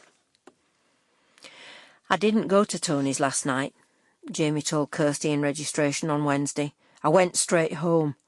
Didn't think it'd be any good without you, Kirsty. Are you listening?" Kirsty wasn't, not really. She was thinking about the envelope in her pocket, the one Simon had shoved into her hand as they'd walked into the classroom. Did he want to meet up again? Finish what he'd been telling her? But why write her a note? Why not send a text, or just ask her outright? Notes didn't seem Simon's style somehow. Anyway, whatever it contained, it was impossible to read it in tutor time or in English, while she was sitting next to Jamie. In period 2, she was with Sonia, but still didn't fancy getting the note out, not least because it was Mr. Felton, who was obviously psychic because of the way he knew, instinctively, when someone wasn't working. So she waited till break, settled herself in a quiet corner of the library and took out the envelope. It was just plain brown with nothing written on the front, but as she pulled out the piece of paper she realised it wasn't a note as such at all. It was a letter, a handwritten letter on prison notepaper, the letter Simon had been talking about last night. Kirsty checked that no one was heading her way, leant over the desk, her arm shielding the letter, and started to read. Dear Simon, I know you won't answer this. You probably won't even read it. Ros says you don't want to know me, and I can't blame you. But I keep writing in the hope that as you get older you'll change your mind, because I need you to know that I'm so sorry for what I did. Kirsty looked up. Sorry seemed a bit inadequate somehow, but glancing back to the letter she realised she'd misunderstood. He wasn't apologising for the murder. Page 59. I should never have run off and left you like that. I still can't believe I did that. No matter how shocked I was, how scared, I shouldn't have done it. I should have thought of you, Simon, not myself. I didn't then, but I do now, all the time. I wonder what you're like now, and how you're getting on. And I wonder whether I'll ever see you, ever get a chance to explain. I don't much care about what anyone else thinks, but I care about you. Why? Why had Simon given her this? It was so personal, like prying into someone's diary, wrong but compulsive. Kirsty turned over. The letter went on in the same way for a while, sort of rambling, repetitive, disjointed. Then it settled down, drifting on to life in prison, the routine, other inmates, some courses Simon's dad had done, the qualifications he'd got. Shouldn't think they'll do me too much good, he wrote, because I don't think they'll be letting me out any time soon. It was weird, Kirsty thought, just how many emotions the letter was stirring up, even though she didn't know the guy, so she could barely imagine how it must have affected Simon, finding something like this. Hearing footsteps behind her, she slid the letter under her bag just as someone sat down. It's okay, it's me, Simon whispered, pulling a chair out and sitting beside her. She retrieved the letter and passed it to him. I thought it'd be easier, he said, answering her unspoken question, if I'd just let you read it rather than trying to tell you. Why, though? Said Kirsty. Why tell me at all? I don't know, said Simon, edging his chair a little closer. I just thought you could help. Page 60. Kirsty leant back a bit, wishing that Simon were just a touch less attractive, that he didn't have such an effect on her. It was like with Jamie, only more intense. What was it with her and the wrong sort of boys? Why couldn't she pick nice, steady types like Sonia's boyfriend Carlo? Even as a friend, Simon could be trouble. Was already trouble. What sort of help? She asked. I don't know, said Simon again. I just need someone to talk to, someone to help me sort it out. The thing is, Dad always reckoned he was innocent. Innocent? Said Kirsty. Yeah, said Simon. I mean, I always knew that's what he'd said. That's why he's still inside, see? If he'd pleaded guilty, said it was a spur-of-the-moment thing, a row that went wrong, he might only have been charged with manslaughter, or if he'd admit to it even now, show remorse and all that, he could get the sentence reduced, but he won't. He insists he didn't do it. But you said you saw him, said Kirsty. I saw him coming out, said Simon. And 'cause of that, and with all the sort of circumstantial evidence, they never even looked for anyone else.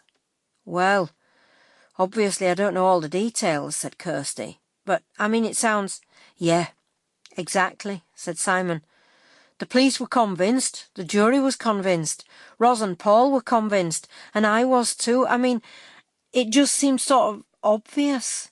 But then I found the letter and it set off a massive row with Ros and Paul, 'cause they'd been lying. They'd never told me he'd been in touch or anything. They maybe thought they were doing it for the best, said Kirsty. Trying to protect you or something. Yeah, I know that, said Simon. And maybe that was okay at first, when I was little, but not now. I'm old enough to make up my own mind, so I went to see him in prison, and all the stuff Ros always said about him, it doesn't seem right somehow. Page 61. Like what? Like him being a loser, a waster, a boozer, a womanizer. I mean, I know he wasn't no saint. I remember him being pissed a lot, and he was never exactly around for me, if you know what I mean. But when I saw him, when I talked to him, people change, said Kirsty gently. Especially in prison, I guess. He's had time to think about things. Yeah, said Simon. And I started to think too. What if everyone was wrong about him? Even if he was all those things, it doesn't make him a murderer, does it? So, what if he really didn't do it? He's been inside for 10 years because of me, because of what I said. They wouldn't have convicted him just on your evidence, said Kirsty. They don't do that. There must have been something else. They found his prints all over the place, said Simon, even on the knife. And don't say it, I know. That's a bit sort of damning, yeah?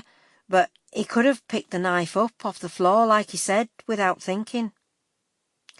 Is this what you were talking about? Said Kirsty. Is this what you want to do? Find out if he's really guilty or not? But Simon, it's crazy. Thanks, said Simon, standing up. But I don't need you to tell me I'm crazy. I've got plenty of people doing that. I didn't mean you were crazy, said Kirsty, following him as the bell started to ring, almost drowning out her words. I mean, it's crazy. How can you possibly find out after all these years? How would you even start? I already have, said Simon, veering off to the left and walking into a classroom. Page 62. As soon as the bell went for lunch, Kirsty darted out of science, intending to look for Simon. She'd barely gone 3 paces down the corridor when she started to pick up on a conversation from a group of rowdy lads spilling out of one of the science labs. That were brill, that was, dead funny. Yeah, but what did Luke say to set him off? Dunno, but Simon was in a right mood already. The look on Mrs. Crow's face when Si walked out, it were classic. Is this Simon Wells you're talking about? Said Kirsty, stopping one of the lads. Yeah. So where's he gone? Said Kirsty urgently. Simon, where's he gone? Is he still in school? I dunno, do I? Said the lad. Kirsty hurried along the corridor, down the stairs, and out into the playground. She looked round, wondering where to start. The school wasn't that big, but there were plenty of places for Simon to lurk if he really didn't want to be found. She knew, from past experience, that it could take ages to find him, and besides, the chances were he wasn't in school anyway, so why not just leave it? Let him get on with whatever it was he thought he was doing. But she couldn't. It was partly her fault that he'd got in a mood, and, as Luke had made it worse, there was no telling what Simon might do. What if he pulled his crazy stunt again, playing dead? She couldn't let him do that. She at least had to try to track him down. She leant against the wall and took out her mobile, watching all the time for prowling teachers. You weren't supposed to use mobiles in school or even have them switched on. Hers hadn't been, but she'd guessed Simon wouldn't take too much notice of rules like that, and that his would be. She'd stored his number, but even if it rang out, he probably wouldn't answer. Page 63. Maybe a text message would be better. She tried the call first and was surprised when he answered straight away. Where are you? She said. Bus station, he said. The bus station? She repeated. What was he doing there? How had he got into town so quickly? Well, get yourself back, she said, cursing herself for sounding just like her mum or a teacher or something. Running away isn't going to help, is it? You need to get things sorted out. I can't, he said. Not now, not yet. I'd kill him if he starts on me again. Kirsty shivered. He didn't mean it, not literally. Everyone said stuff like that when they were angry. Simon didn't really mean he'd kill Luke. So, what are you doing? She said. Where are you planning on going? Come with me, he said, and find out. Come with you? Said Kirsty as her phone started to crackle. Now? He didn't answer. Maybe he thought it was a stupid question. All right, said Kirsty, glancing at the time. Stay there, wait for me. It wasn't too difficult to slip out of the school gates. There were a few pupils going home for lunch and dozens of sixth formers heading into town, so it was only a matter of blending with the crowd. But Kirsty was still nervous. She'd never played truant before, not ever. She wasn't doing it now, she told herself, fastening up her jacket. It would only take 15 minutes or so to get to the bus station, and, of course, she had no intention of going anywhere with Simon. Page 64. She was just going to talk to him, so she'd easily be back in time for afternoon lessons, hopefully taking Simon with her. He was waiting by the entrance and smiled as she approached, but his eyes looked strained, anxious, pained almost, as they always did. The minute she reached him, he began to move away towards one of the shops. "Bus'll be here in a couple of minutes," he said. "Which bus?" Kirsty asked. "Where are you going?" "Home." "You don't need to catch a bus to Oakfields. That's not home, is it?" "But if you're going back to your auntie's—" "I'm not going there neither. I'm going home." "Home as in—" "Yeah," said Simon, "where I used to live with me mum." "But why?" said Kirsty. "What good will that do?" "There's a guy I need to see," he said as the bus turned the corner and headed their way. "May as well do it now, 'cause I'm not going back to school, not today." "Why not?" said Kirsty. "The longer you leave it, the worse it'll get." "No," said Simon. "I've got to stay away from Luke. He does me head in. Just winds me up, all the bloody time, going on and on about what happened to me mum." "Why?" said Kirsty. "Why does he do that?" "Dunno," said Simon. "He's a nutter. Winds everyone up. But he seems to specially have it in for me. Probably gets more reaction out of me than he does out of some of the others. I nearly hit him again in science, but I didn't. So that's good, innit? Jazz said I should walk away from trouble, and I have, haven't I?" "I don't think she meant you should walk out of school." "Too late," said Simon. "I already have. Now, are you coming with me or what?" Page 65. "I can't," said Kirsty. "Mr. Lane's bound to notice if I'm not in registration." "He won't bother," said Simon. "They'll all be too busy running round looking for me. I mean, they won't think you're bunking off, will they?" He grabbed her hand, virtually pulling her onto the bus. "If you're worried about it," he said as the bus pulled away, "phone one of your mates. Tell them to cover for you." Kirsty phoned Sonia. "I've got a dentist appointment," Kirsty lied. "Mum's just phoned to remind me, so tell Mr. Lane, will you?" As she ended the call, Kirsty noticed that her credit was nearly out. Barely enough left for an emergency call, if she needed to make one, if she got stuck anywhere, if there was a problem. This bloke you need to see," Kirsty began. "Thing is," said Simon, "when I found the letter I found other stuff as well. Solicitors' letters, all the old newspaper reports." Kirsty wondered what exactly Simon meant by found. It seemed unlikely that his aunt and uncle would have left stuff like that lying around, so had Simon deliberately gone looking? "Anyway," said Simon, "got me thinking, and then, when I went to see me dad, it brought a whole load of memories back, just like Roz and Paul said it would, I suppose. Too many in some ways, but not enough in others, if you know what I mean." Kirsty didn't. Not really, and, important as it was, she was finding it difficult to concentrate. She hadn't eaten, and the bumpy motion of the bus was making her feel sick. Or maybe it was the panic. The fact that she didn't really know where she was going or what she was doing here. What if Mr. Lane checked up on her? What if her parents found out she was bunking off? They'd go ballistic. Page 66. "You okay?" said Simon, looking genuinely concerned. "You've gone a bit sort of green." "I'm all right. Go on." "Well, I know Roz says Dad's a liar and all that, but even if he is, that don't mean he's lying about this, does it? There's a whole load of stuff that doesn't make sense." "Like what?" "I know this is going to sound crazy," said Simon, "but like the way I feel, for a start. I mean, after it happened, I hated him, right?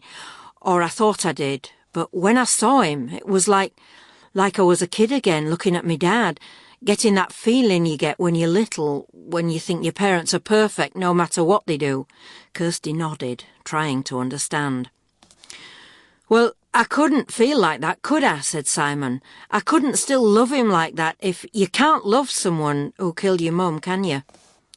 Kirsty shook her head, all attempts at understanding evaporating. She didn't know, had no way of even imagining. "And he's like totally obsessed with proving his innocence," said Simon. "It's all he thinks about, all he talks about. He's had 2 appeals already, they've both failed, but he's still at it.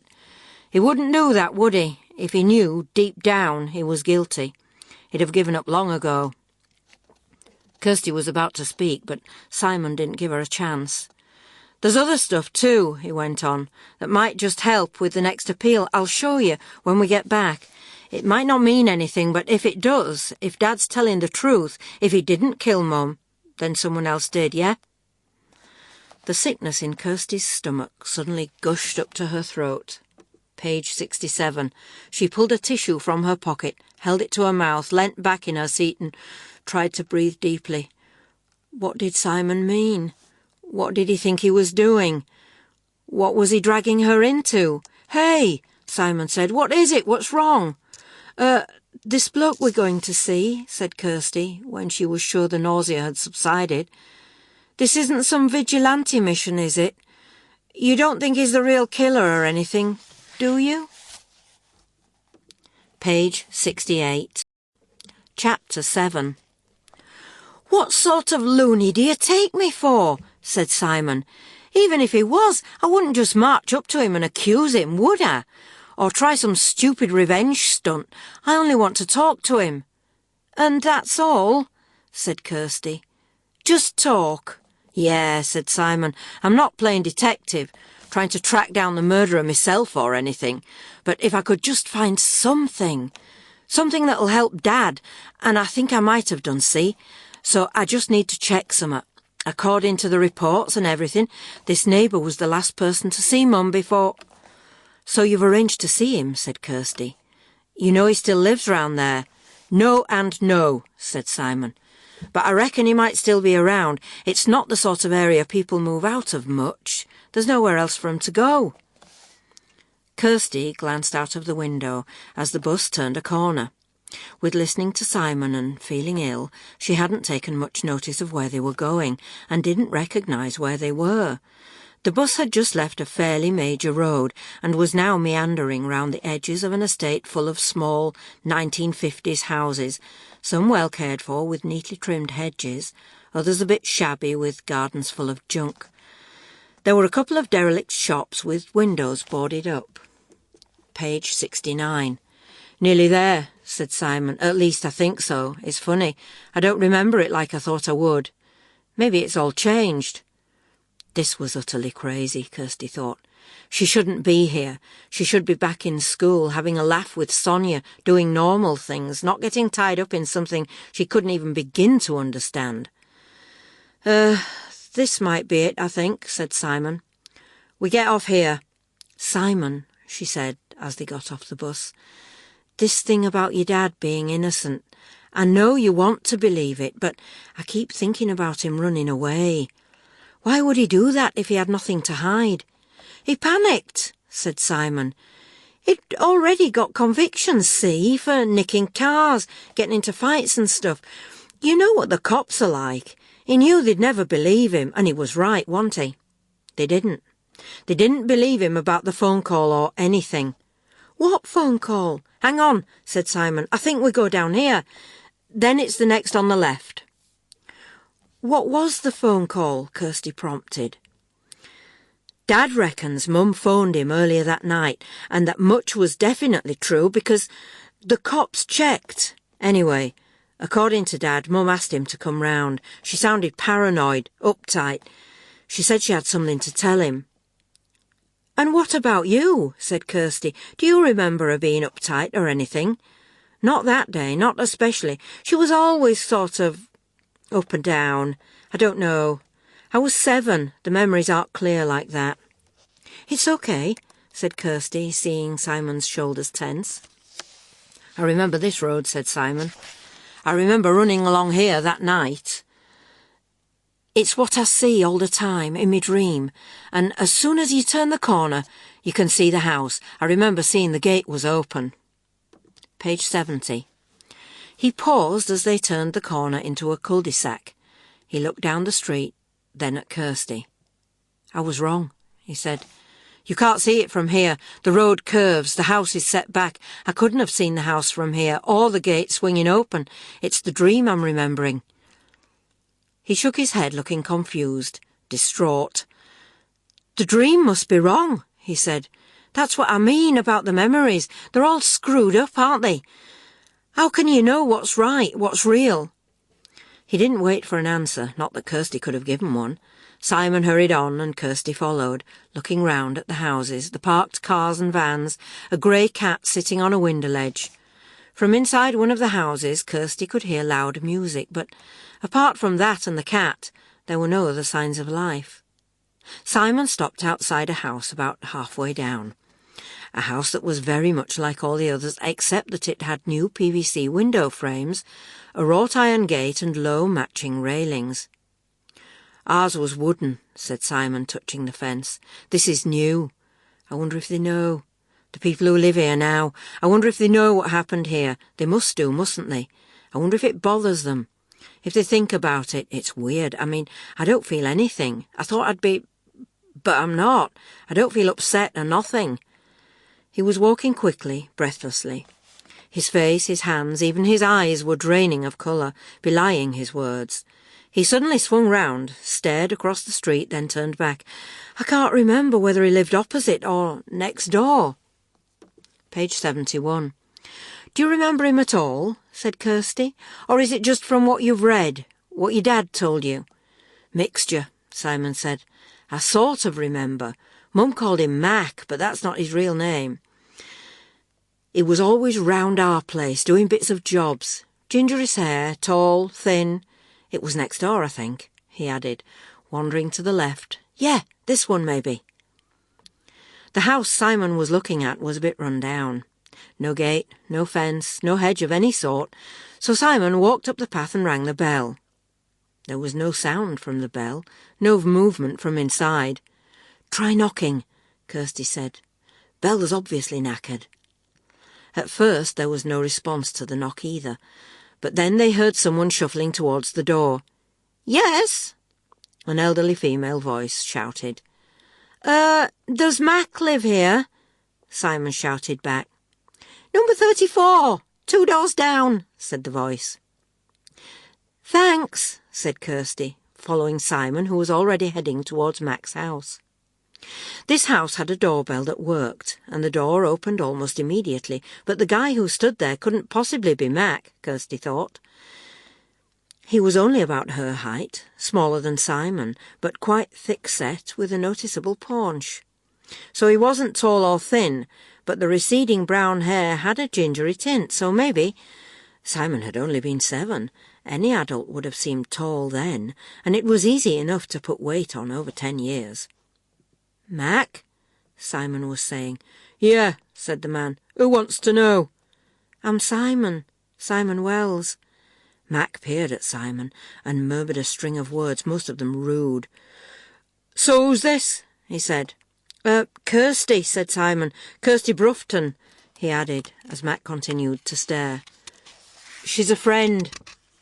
Page 72. Kirsty shuddered, somehow wishing Simon hadn't given her full name. "Is she?" said Mac. "And what do you and your friend want?" "I just wanted to talk to you," said Simon. "About what happened, you know." "Course I bloody know," said Mac. "And I did all the talking 10 years ago. I'm not going to do it again, not for anyone." "Simon's not just anyone," Kirsty found herself saying. "It was his mum. You can't blame him for wanting to know." "He probably wouldn't like it if I told him," said Mac. "It doesn't matter whether I like it or not," said Simon. "As long as I get it straightened out in my head. You went round there that night, yeah?" "Yeah," said Mac.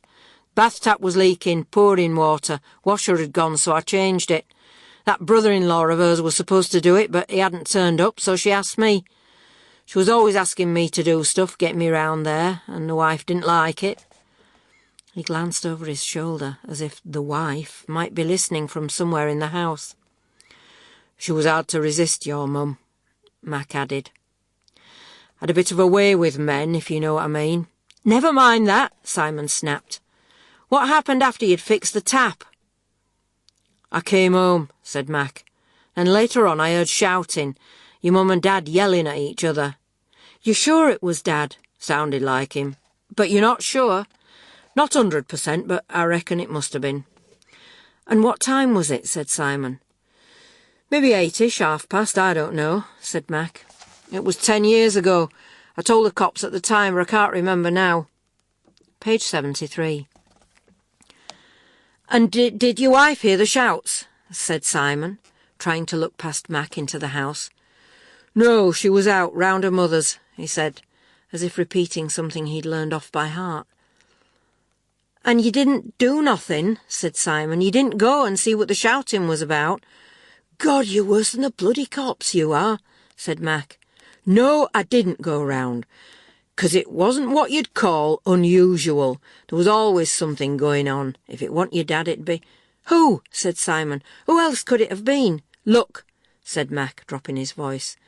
"You were only a kid at the time. You maybe didn't realise, don't remember, and maybe it's best left that way." "Tell me," said Simon. Mac looked at Simon, then at Kirsty, biting his top lip, putting his hand to his chin, as if deciding what to say, how to say it.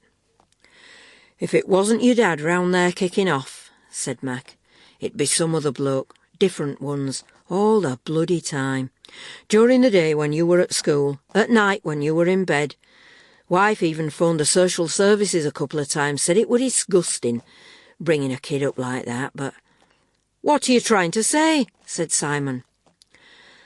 "I don't know how I can make it any clearer," said Mac, looking at Kirsty as if afraid to offend her, as if she was the one who mattered. "There were always men around, paying for services, OK?" "A prosy?" said Simon, his face burning. "Is that what you're saying?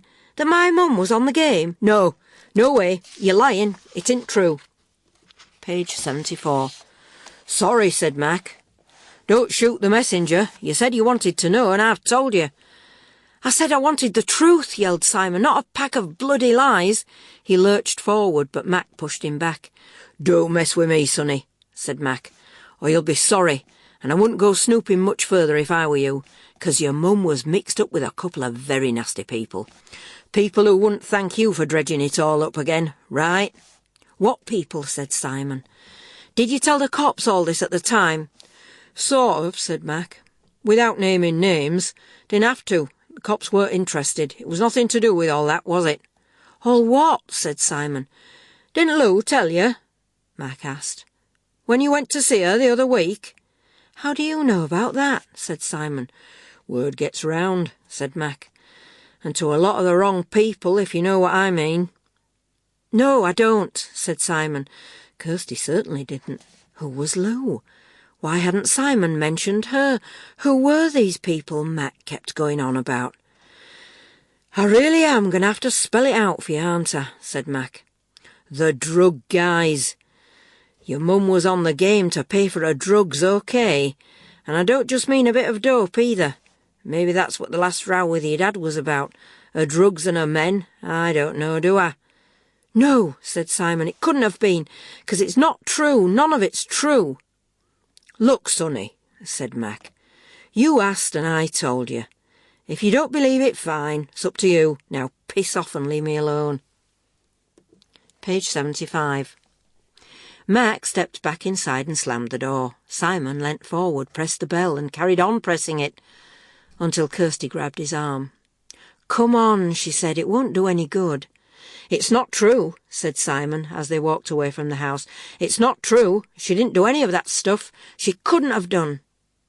The words were definite enough, but there was something in Simon's tone that sounded uncertain. "So, who's this Lou you went to see?" Kirsty asked. "Louise," said Simon. "Me gran, sort of." "What do you mean, sort of?" "My family's a bit complicated," said Simon. "Me mum's mum walked out when Mum and Ros were little, just took off and never heard from her again. Then the Dad, my grandad, shacked up with this Louise. You following so far?" Kirsty nodded. "Good," said Simon, "'cause that's the easy bit. That's when Ros and Mum were about 8 and 10. The Dad left Lou and went off with someone else, see? The girls went with him, but this other woman already had 3 kids and was expecting another, so it was kind of messy. Mum started bunking off school, getting into bother, so after 6 months or so, Ros packed the bags and decided they were both going back to Lou. But Lou wasn't a real relation, said Kirsty, a blood relation. No, but she took 'em in anyway, said Simon. She's all right, is Lou, in a way. So it was okay for a year or so until this guy called Ian moved in with Lou. Mum and Ros didn't like him, and there was some sort of bother with his sons. What sort of bother? Mum accused them of trying to do stuff to her, you know. Page 76. Blimey, said Kirsty, shuddering. She'd only be about 11 or 12, wouldn't she? I mean, how old were they? 19, I think, said Simon. At the time. They were twins, anyway. Ian stood up for 'em. Said Mum was just trying to cause trouble. Lou sided with Ian and the lads. Their dad didn't want 'em back, so Mum and Ros ended up in care. Ros settled in a foster home eventually, but Mum kept running off, living rough and stuff. Kirsty shook her head, trying to imagine someone younger than she was now, not wanted by any of their family, living out on the streets. Told you it were complicated, said Simon. Anyway, Mum used to drift back and see Lou sometimes, though Ros wouldn't have nothing to do with her, still won't.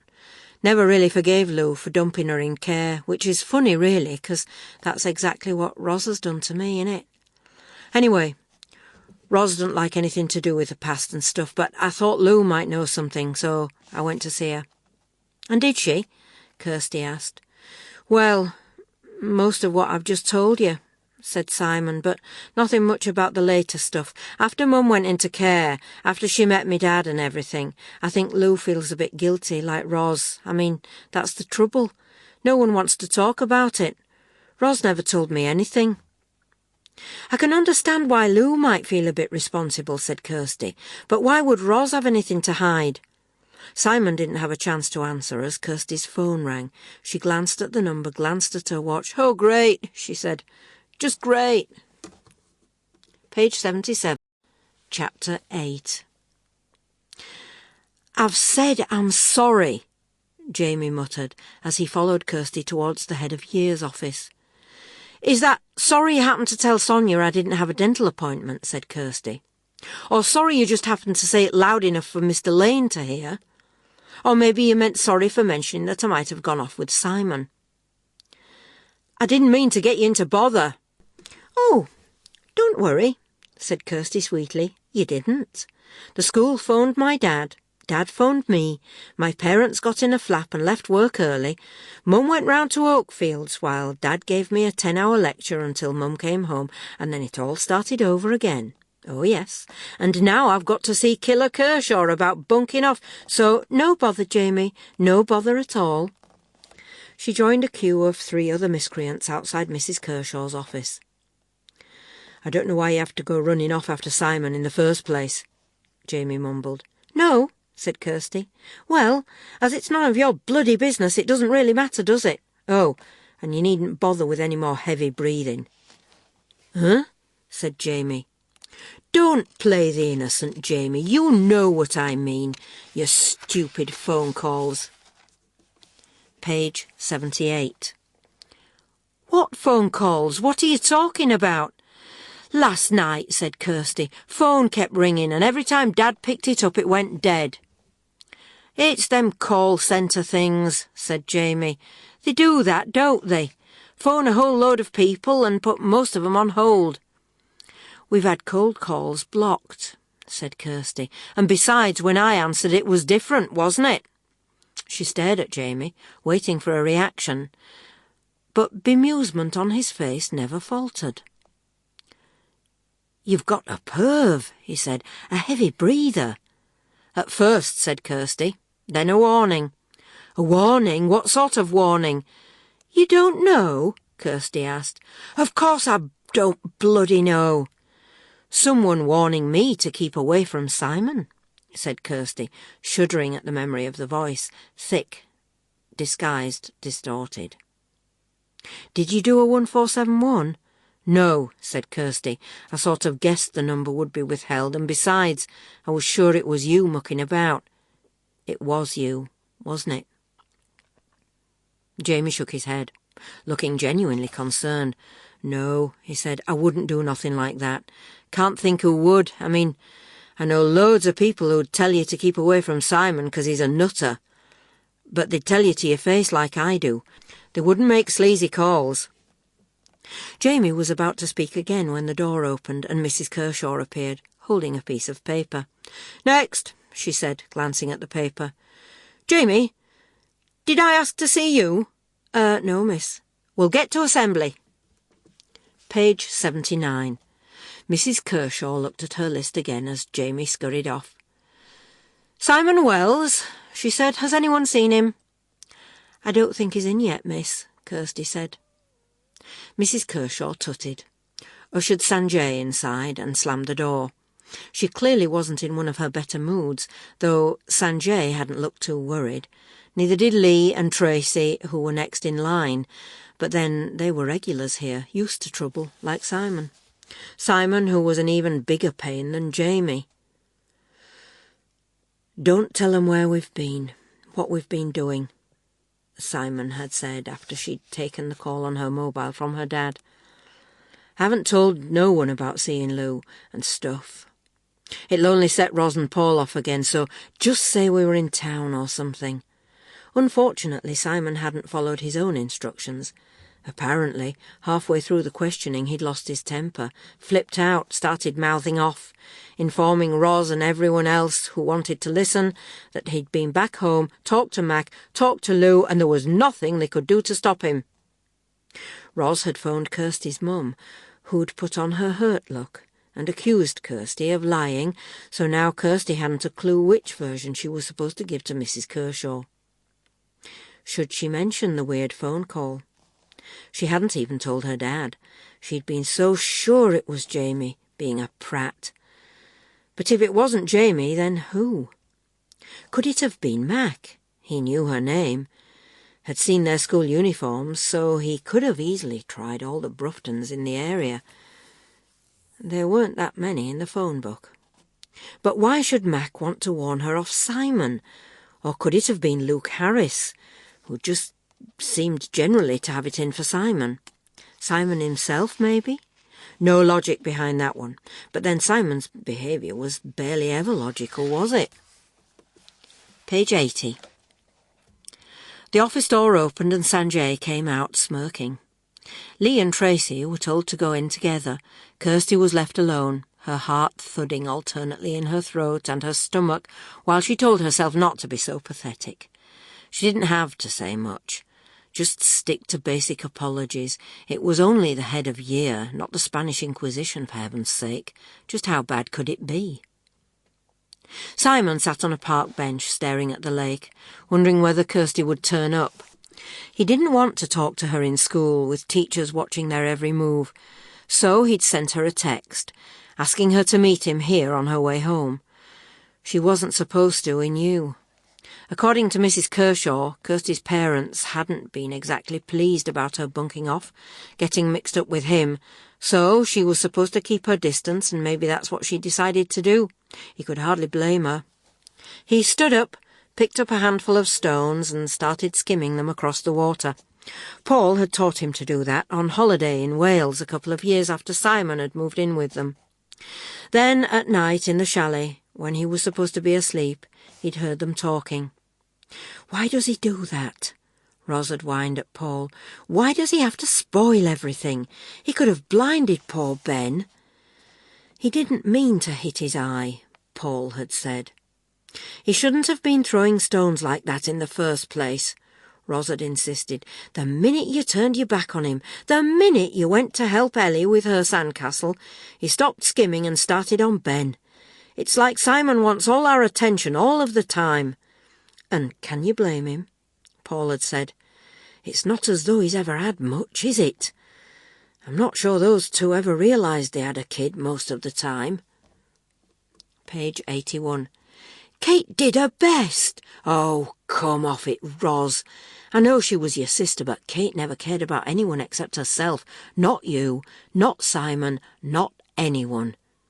It wasn't true. She did care. She loved him. All the things Ros and Paul said, all the things he'd overheard them saying back then, all the things they'd told him last night, it was all lies, lies, lies. Simon whirled round, threw a large stone into a tree, heard a crow squawk and fly off, then Kirsty's voice. "Simon, what the hell do you think you're doing?" "Nothing," he said. "I didn't know the stupid bird was there, did I?" "Simon, what is it? What's wrong?" "Everything," he said, slumping onto the bench, his head in his hands. "Hey," said Kirsty, sitting next to him. "I don't want to know," said Simon. "I don't want to know." "Don't want to know what?" said Kirsty. "Anything. I should never have started it. I shouldn't have asked. They're lying. They're all lying. She wasn't like that." He looked up, stared at Kirsty.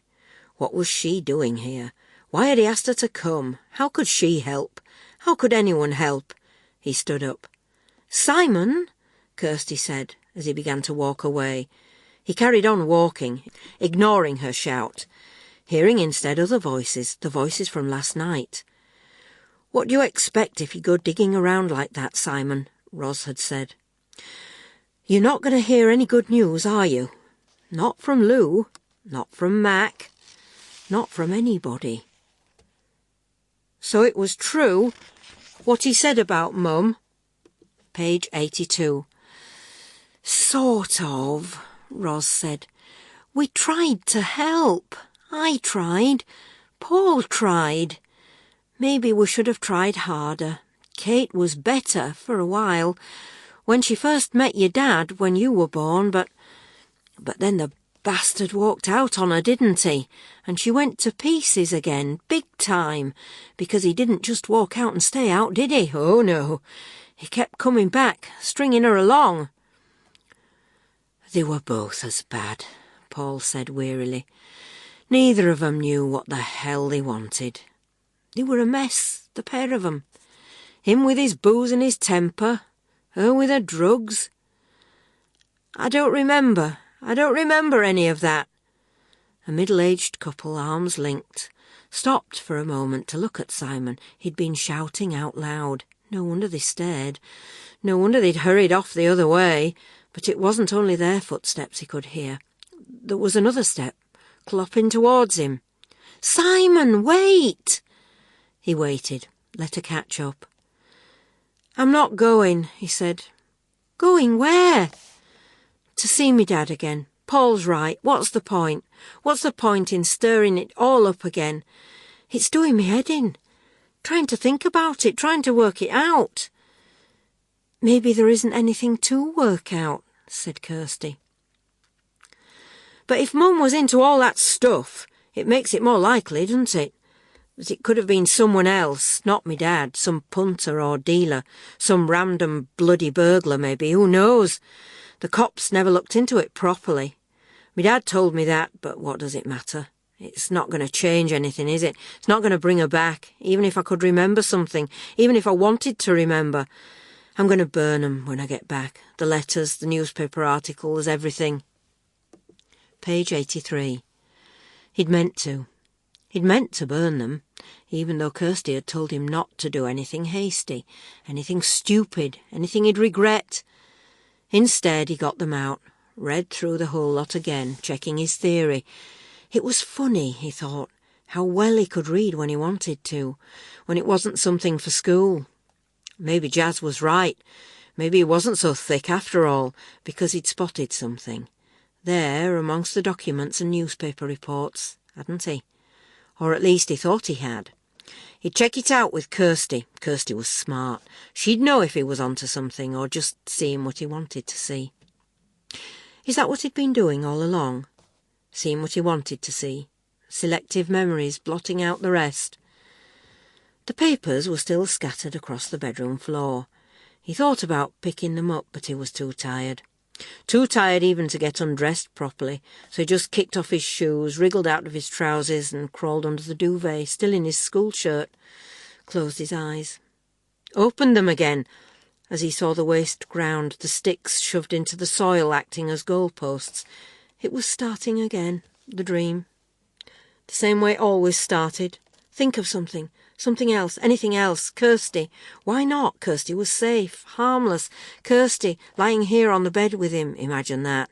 Kirsty holding him. Nothing else. Just holding him. Talking to him in that funny bossy sort of way she had. Talking to him. Keeping the nightmares away. Where are you? Where have you gone? Kirsty, Mum, I need a drink. Mum, stumbling in the dark on the stairs. Falling, but she doesn't hear. Nobody hears. Going into the kitchen. Milk, standing on a chair to reach it, gulping it down. All of it. Feeling sick, 'cause it doesn't taste right. So horrible it makes me cry. Crying. Trying to spit it out as I go back upstairs. Standing outside Mum's room. She doesn't like me to go in there, not at night. She says she needs a sleep, but she's not asleep. I can hear her. I push open the door, see the bedside light on. Mum and Dad huddled together, breaking apart. Her yelling at me. Him sitting up. Not Dad. Dad doesn't live here now. Someone else, someone else, someone else, someone without a face. A blank mask where the face ought to be. A plastic mask. Melting, dripping, while Mum leaps out of bed, rushes towards me, grabs me shoulders. Don't shout, Mum, don't do that. I didn't see anything. I didn't see. I'm sorry. Leave me alone. Leave me alone! Page 84. The thud woke him. The thud of his own body, rolling out of bed, crashing onto the floor. There were noises outside too, people moving around. He looked at his clock, 7:45 already. Late. But it wasn't the worst thing. He scrambled up, grabbing a towel, and wrapped it round his waist, feeling sick as he glanced at the bed. Not again. It couldn't be. That didn't happen. Not any more. Not for ages. Simon snatched the duvet, tried to cover up the evidence as he heard the knock, but it was too late. Dave was already in, staring at Simon, staring at the bed. Dave's face never changing. No shock, no disapproval. Grab a shower, Dave said calmly. I'll deal with the rest. Simon wriggled into some old jogging bottoms. He opened the bedroom door, intending to close it quickly and bolt to the shower room, but he wasn't quick enough. Luke was there, peering past him, watching Dave pulling the sheet from the bed. "You've wet the bed," Luke yelped. "You dirty bastard." "I didn't. I spilt a drink." "Simon's wet the bed," Luke shouted. "Simon's wet." He didn't get any further. Simon's fist smashed into his mouth, splitting his lip, and before Luke could recover enough to retaliate, Dave was there, standing between them. Page 85. "Get Jazz to sort that out for you," Dave snapped at Luke. "Oh, and for the record, Luke, Simon was right. He spilt his drink, okay?" "I don't get it," Simon told Jazz later. "It's years since I've done that. Years. I mean, why should it start again now?" They were sitting in the small visiting lounge at Oakfields, waiting for Ros and Paul to turn up. Simon had been sick and worked himself into such a state that there was no way he could have gone to school. Dave had phoned Ros and, though Simon's aunt and uncle were the last people he wanted to see right now, they were on the way, and there wasn't much he could do about it. "It's not starting again," Jazz was saying. "It's a one-off, that's all. It happens occasionally, to more people than you might think. Don't get uptight about it." "Oh, right," said Simon. "Sure, like that helps. Like everybody believes the drink story, yeah. Like a split lip is going to stop Luke mouthing off, telling everyone. You should have seen the way he looked at me." "Dave'll deal with Luke," Jazz said. "You just concentrate on yourself, eh? Keeping calm is half the battle." "But I've been coping with the dreams," said Simon, barely listening. "Waking myself up in time to go to the loo. And it's not as though I even had the dream last night. Not the dream, anyway. Not the bad one. It was the other one. I was younger, I think about 4 or 5, maybe." Jazz nodded as she listened to Simon's account of the dream. "It's understandable enough," said Jazz. "After what that neighbour said, after what Ros and Paul told you, dreams are just the brain, sorting information." "The dreams I have don't feel like that," said Simon. Page 86. They feel like memories, and that bloke with the melting face, it felt like I recognised him, even though he had no features or nothing. It felt like I knew him, and it made me feel ill, really ill. So who? I don't know, said Simon. I didn't say I really recognised him, did I? I said just felt like it, as though I should know him, as though it was important. Oh, God, I think I'm going mad. I really think I'm going mad. You're not mad, Simon, said Jazz. Not even halfway there, I promise. That therapy thing you told me about, said Simon abruptly. Do you really reckon it might help? I mean, would it help me remember stuff properly? Hypnotherapy, said Jazz. It might do. It's a load of rubbish, that, isn't it? Said Paul's voice from the doorway. Simon looked up. How long had they been there, hovering, listening in? Had they heard him talking about the dream, the melting face? He hoped not. They thought he was crazy enough already without giving them more ammunition. How you doing, mate? Paul added, slapping Simon's shoulder before following Ros to the sofa. Simon didn't bother answering, partly because he didn't have a chance. Paul was still talking, addressing himself mainly to Ros. Yeah, I read about that hypnotherapy stuff. People go to the doctor with unexplained headaches or insomnia or summat. Doctor recommends hypnotherapy and hey presto! While they're being regressed, the patient remembers being abused as a kid and some poor, usually male, relative gets put in jail. So they should if they've been abusing kiddies, said Ros. Page 87. That's the point though, innit? Said Paul.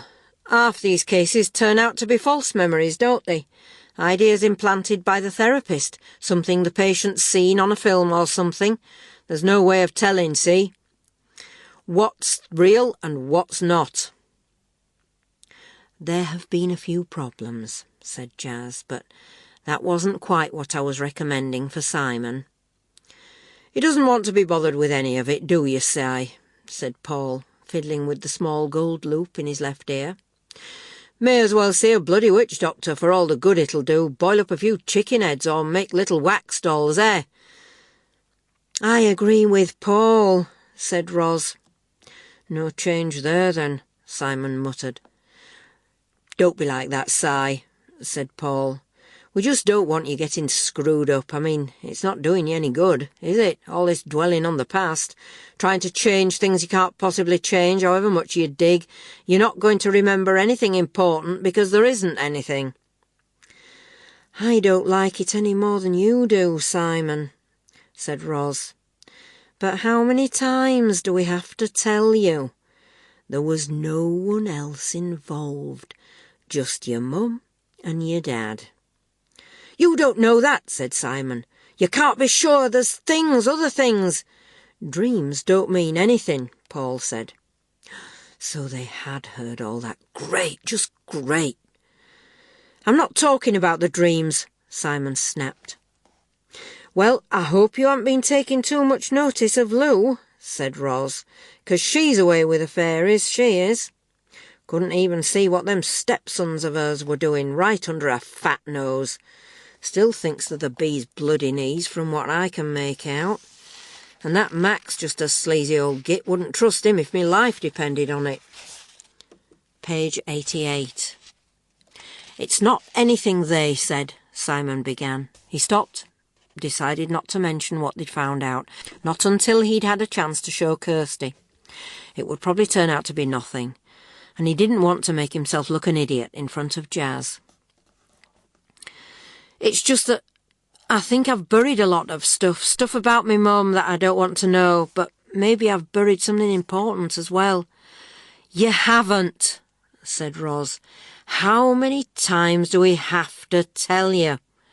Anyway, that's not the real issue, said Jazz, ignoring the scowls from Ros and Paul. It's not necessarily about retrieving important memories. It's about Simon being able to resolve things. Regression sometimes helps to release some of the anger. Sounds like he released a fair bit on that Luke this morning, said Paul. And that's what we want to avoid, right? Said Jazz. I know you've tried to protect Simon, but in the long term you might not have done him any favours. At some point he's got to face everything, not avoid it, face it." "He's not facing it though, is he?" said Ros. "He's living in a fantasy land, one where his dad's innocent and his mum's some sort of bloody saint." "Well, that's exactly what the therapy is about," said Jazz. "Helping him come to terms with reality, whatever that reality turns out to be, however hard it is to deal with." "So, how long would it take to fix up?" said Simon, as Ros shook her head. "When can I start?" Page 89, Chapter 9. Kirsty didn't know exactly where Oakfields was, so after school she looked out for Bryony and followed at a distance. Kirsty wasn't sure why she hadn't approached Bryony directly and asked to walk with her, but somehow everything involving Simon drove her to subterfuge, made her nervous, cautious, though not quite cautious enough to make her pull away from him. She'd got his text message earlier in the day. Not only wasn't he going to be in school, but he'd been grounded for thumping Luke again, so could she come to Oakfields?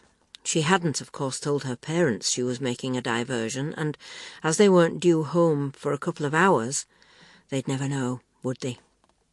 Ignoring Simon's message, refusing his request, hadn't really crossed Kirsty's mind. Sure, the weird phone call warning her off him was a bit worrying, but it couldn't be serious. No one could actually stop her seeing Simon if she wanted to. Kirsty paused, looked round, realised she couldn't see Bryony any more. She must have gone down the side street on the left, a bit further along. As Kirsty hurried on, she had the sudden feeling that someone was watching her. Simon's paranoia must be catching, she told herself, but she couldn't resist glancing back. There were two people a fair distance behind. Two men. Page 90. A white van with writing on the side drove past, splashing her legs with mud, and, as she bent automatically to wipe them with her hand, the men seemed to quicken their pace. Probably nothing, but Kirsty wasn't taking any chances. She straightened up, darted round the corner and caught up with Bryony, who was walking slowly up the hill, as if it was a massive effort. "What are you doing here?" Bryony asked, the sulky expression on her sharp, pale face indicating that she already knew. "Going to see Simon," Kirsty muttered, looking back to see the two men turning into the street. "You okay?" Bryony asked. "I think there's a couple of men following me," whispered Kirsty. "Don't look." It was too late. Bryony had already checked.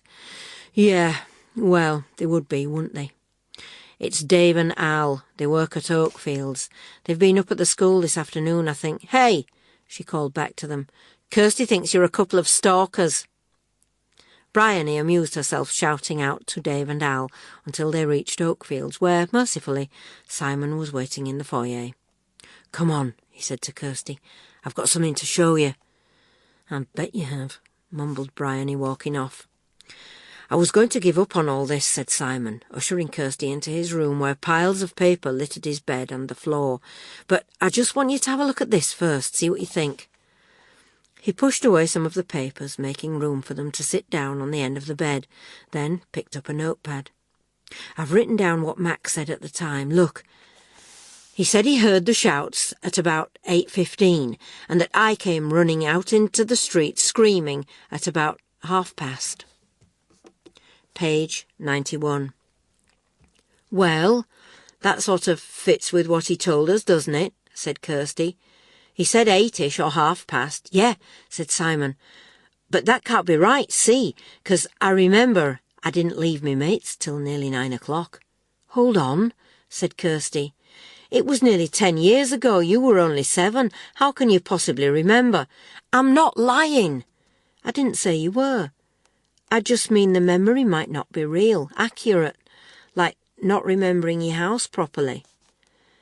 "It is, though," said Simon. "I know it is, 'cause I had a new watch and I was, really proud of being able to tell the time, and when I first looked, I thought I must have got it wrong, 'cause I was ages late. I was supposed to be in by 7:30, so I looked again, even said it out to myself.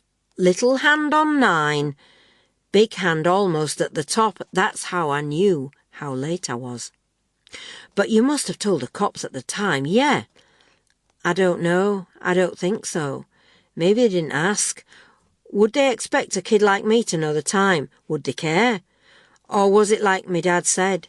They thought they had the man and didn't bother looking, 'cause think about it, Kirsty. If Mac really heard shouting at 8:15, but I didn't see Dad leave the house till gone 9, I mean, would Dad have hung around for 3/4 of an hour after No, said Kirsty, he wouldn't. But we don't know whether Mac got any of it right, do we? People get confused about time. It might not mean anything. Maybe he had his own reasons for lying. Nothing sinister, just his own reasons. But is it worth me mentioning? Said Simon, almost desperately. To the cops or Dad's solicitor or someone. Page 92. Probably, said Kirsty. Can't do any harm. Just don't get your hopes up too much, that's all. No chance of that, said Simon, 'cause it's going to be bad whichever way it turns out, innit? What do you mean? Either he's guilty, which is bad enough, yeah, but if they reopened the case, found out it wasn't him, then that's even worse in a way, 'cause he spent 10 years in jail for something he didn't do. 10 years? He was 28 when they put him away. He's the same age as Uncle Paul, but Dad looks about 50 now. Worn down, worn out, screwed up. I mean, how do you give someone 10 years of their life back? You can't, can you? Kirsty hadn't thought of it like that. Sure, she'd seen cases on the news sometimes, miscarriages of justice, but she'd never really thought about how it must feel. What it did to you to lose years of your life like that, years you could have spent with your friends, your family. The anger, the bitterness gnawing away at you, no amount of compensation could make up for it. You may as well look at the rest of the stuff while you're here, said Simon, if that's okay. See if there's anything else that might be important. Sure, said Kirsty, beginning to read through the articles, but should you be doing this? I mean, stirring everything up time after time. I'm okay. How could he say that, when it was even upsetting her to read it?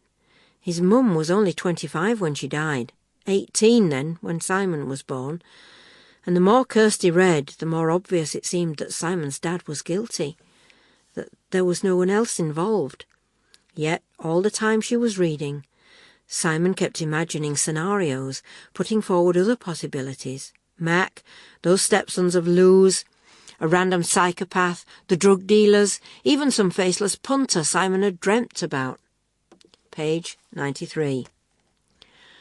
It's not really the business with the times, Simon was saying, or anything solid. It's more of a feeling. Like I said to Ros and Paul, it's as though I've got something locked away inside me, telling me it wasn't Dad, something that's buried that I can't bring out. You think that's nuts, don't you? No, said Kirsty. Not really. Thanks, said Simon. You sound really sure about that. Anyway, that's why I've agreed to this hypnotherapy stuff, just in case it brings something back. Trouble is, it'll probably screw me up again, Jazz says. In the short term, at least. So you'll have to watch out for me. Make sure I don't do anything too freaky, yeah? He'd taken hold of her hand, leant towards her as he was talking, but suddenly he pulled back and stood up. It's almost 6. You'd better go, before your mum and Dad get back. Yeah, said Kirsty, standing up, walking over to the window and looking out onto the already dusky street. Something wrong? No, not really, said Kirsty. I've just been getting a bit spooked since the phone call on Wednesday night. What phone call? Didn't I tell you? Simon shook his head, frowning as she started to explain. That's funny, he said, 'cause I've had a couple of weird texts. I sort of thought it was Luke winding me up, but what if it's not? What if someone's trying to scare me, stop me asking questions? How could it be? Said Kirsty. How would anyone know your mobile number? Page 94. Well, I gave it to Lou, so I guess she could have passed it on. Simon, said Kirsty, as a sudden thought struck her. Have you been talking to anyone else apart from Lou and Mac? "A few, yeah," said Simon. "Quite a lot, I suppose. I mean, Lou's bloke Ian was round when I went to see her. Then there were some people Lou put me on to. No one important, just people who knew me mum." "And did you give out your number to any of them?" "I might have done, yeah, you know, in case they suddenly remembered something and—" "Don't!" said Kirsty. "Don't say any more. It's giving me the creeps just thinking about it." "Sorry," said Simon. "Tell you what, I'll walk back with you, eh? Save me sitting around here bored out my head." "You can't," said Kirsty. "You're grounded, remember?" "Yeah," said Simon, "but Brian has taught me a little trick with the laundry room window. If you go out the front, I'll meet you down the road." "No, don't," said Kirsty. "You'll only be in trouble again when they find out." "They probably won't," said Simon. "I've already told them I'll make myself a sandwich and not bother with dinner tonight in case Luke starts something in the dining room. And even if they notice I'm missing, what difference does it make? I'm out of here soon, aren't I?" As Kirsty made her way out, she wondered how Simon could be so casual about trouble. She hated it, would go a million miles to avoid it, usually. The 10 minutes or so she'd spent with Killer Kershaw had been agony. Even though there'd been no repercussions, no detention, just a warning against mixing with the wrong sort of people. Was Simon the wrong sort? Kirsty's parents thought so. But then they didn't really know him, did they? Page 95. They only knew what they'd heard. Judged and condemned him on that. Simon wasn't bad, just screwed up, and, after what she'd just read, it was hardly surprising, was it? It was a miracle he'd had any sort of sanity left at all. She walked a few paces down the road, away from prying eyes, and waited, but there was no sign of him. Had he been caught on his way out? She waited a few minutes longer, decided he must have been, and moved on. As she reached the corner, she heard him running to catch up. "Sorry," said Simon. I got out okay. Then I had the bright idea to bring me bike so I could cycle back to Oakfields, but when I wheeled it out of the shed, it had a puncture. I think the chain might be knackered as well. I ought to get it all fixed up. I'm good at that sort of thing, Paul says. Practical stuff. I used to help him with his van and doing bits of jobs around the house. Ben and Ellie were never interested. They're both younger than you are, right? 13 and 9. Ellie was just a baby when I moved in, so it couldn't have been a bundle of fun for Ros and Paul, could it?" he said, smiling at her. "With 2 young kids and a nutter like me." "You're not a nutter." "Thanks. But let's just say I wasn't easy," said Simon. Luckily, Ben and Ellie were. They're both quiet, swotty types, like you. "Hey!" said Kirsty, lightly punching his arm. "You don't know anything about me." "No, I don't, do I?" said Simon thoughtfully. "It's always me we talk about, isn't it? So you've got about 15 minutes, I guess, to tell me all about you." "I won't even need 15 seconds, said Kirsty. "There's nothing much to tell. I'm just, well, pretty ordinary, really." "No, you're not ordinary," said Simon. "Definitely not ordinary." Page 96. The intensity of his voice made her shiver, caught her unawares, prevented her from speaking. "So," he said, more sharply, "tell me about you and Jamie." Jamie. That was over. Done with. Finished. No way was she going out with someone who'd dumped on her like that. He'd tried to wheedle around her at afternoon registration and she'd told him where to go, but she wasn't sure she was quite ready to share that information with Simon. Especially not all the stuff Jamie had said about him. "Oh, I'd rather not," said Kirsty. "I'll tell you about my family instead, shall I? Starting with my nephew, Henry. He's a bit of a character." By the time they turned into Kirsty's street, she'd rattled through the family with just one more to go. "Last but not least, there's Monty," she said. "Monty? My pet rat." "A rat," said Simon. "You keep a rat? Yuck!" "That's what Dad says, so I have to keep him in the bedroom. Monty, not me Dad." "Remind me," said Simon, leaning on her gate, "never to come into your bedroom." "I wasn't going to invite you," said Kirsty, knowing her eyes were giving another message entirely, knowing his were giving the same message in response. He was going to kiss her, she was sure. She ought to move away. Her parents might drive up at any moment. Ooh, to hell with her parents! She edged forward, sliding her arms round Simon's waist, letting her lips find his. But it wasn't the long, lingering kiss she'd been expecting. Suddenly Simon was pushing her away, almost jumping back as though she'd bitten him. "Sorry," he said, yet there was no apology in his tone, only anger. Page 97. Anger reflected in the way he hurried off, not once glancing back at her. "Damn," said Kirsty, as she headed up the path. How could she have been so stupid? How could she have misread the signals like that, trying to kiss him when that was probably the last thing on his mind, when his head was probably still full of his dad, his mum, all the stuff they'd been reading over back at Oakfields? How could she have been so insensitive? Or maybe it was nothing to do with any of that. Maybe he just didn't fancy her. Why should he? She stormed round the house, automatically doing all the jobs she usually did when she came in, shoving the dinner in the microwave instead of in the oven to save time, so everything was ready when her parents turned up. There were no suspicions, no questions about her being late, just a couple about why she was so quiet. "Tired," she muttered as she helped her parents clear away. "Think I'll just finish my homework and have an early night." She was getting her books out when the doorbell rang. "I'll go," she said wearily. "It's probably Jamie. He's having trouble understanding the word no." She opened the door, venom ready on her lips. But it wasn't Jamie, it was Simon. "Oh, my God," she said. "Kirsty, His face was bruised, his forehead grazed. As he leant against the doorpost, he seemed to shrink. Not shrinking, sliding down, almost to his knees, the light from the hall showing clearly the red patch seeping through his hoodie. "Oh, Simon, no!" Kirsty hissed, glancing back into the house. "Not again! Not here! Not now! Simon, stop it! Get up! This isn't funny! This is—" Page 98. Different. Not like before. Fake blood not on his chest this time, on his face, on his back, high up to the right shoulder.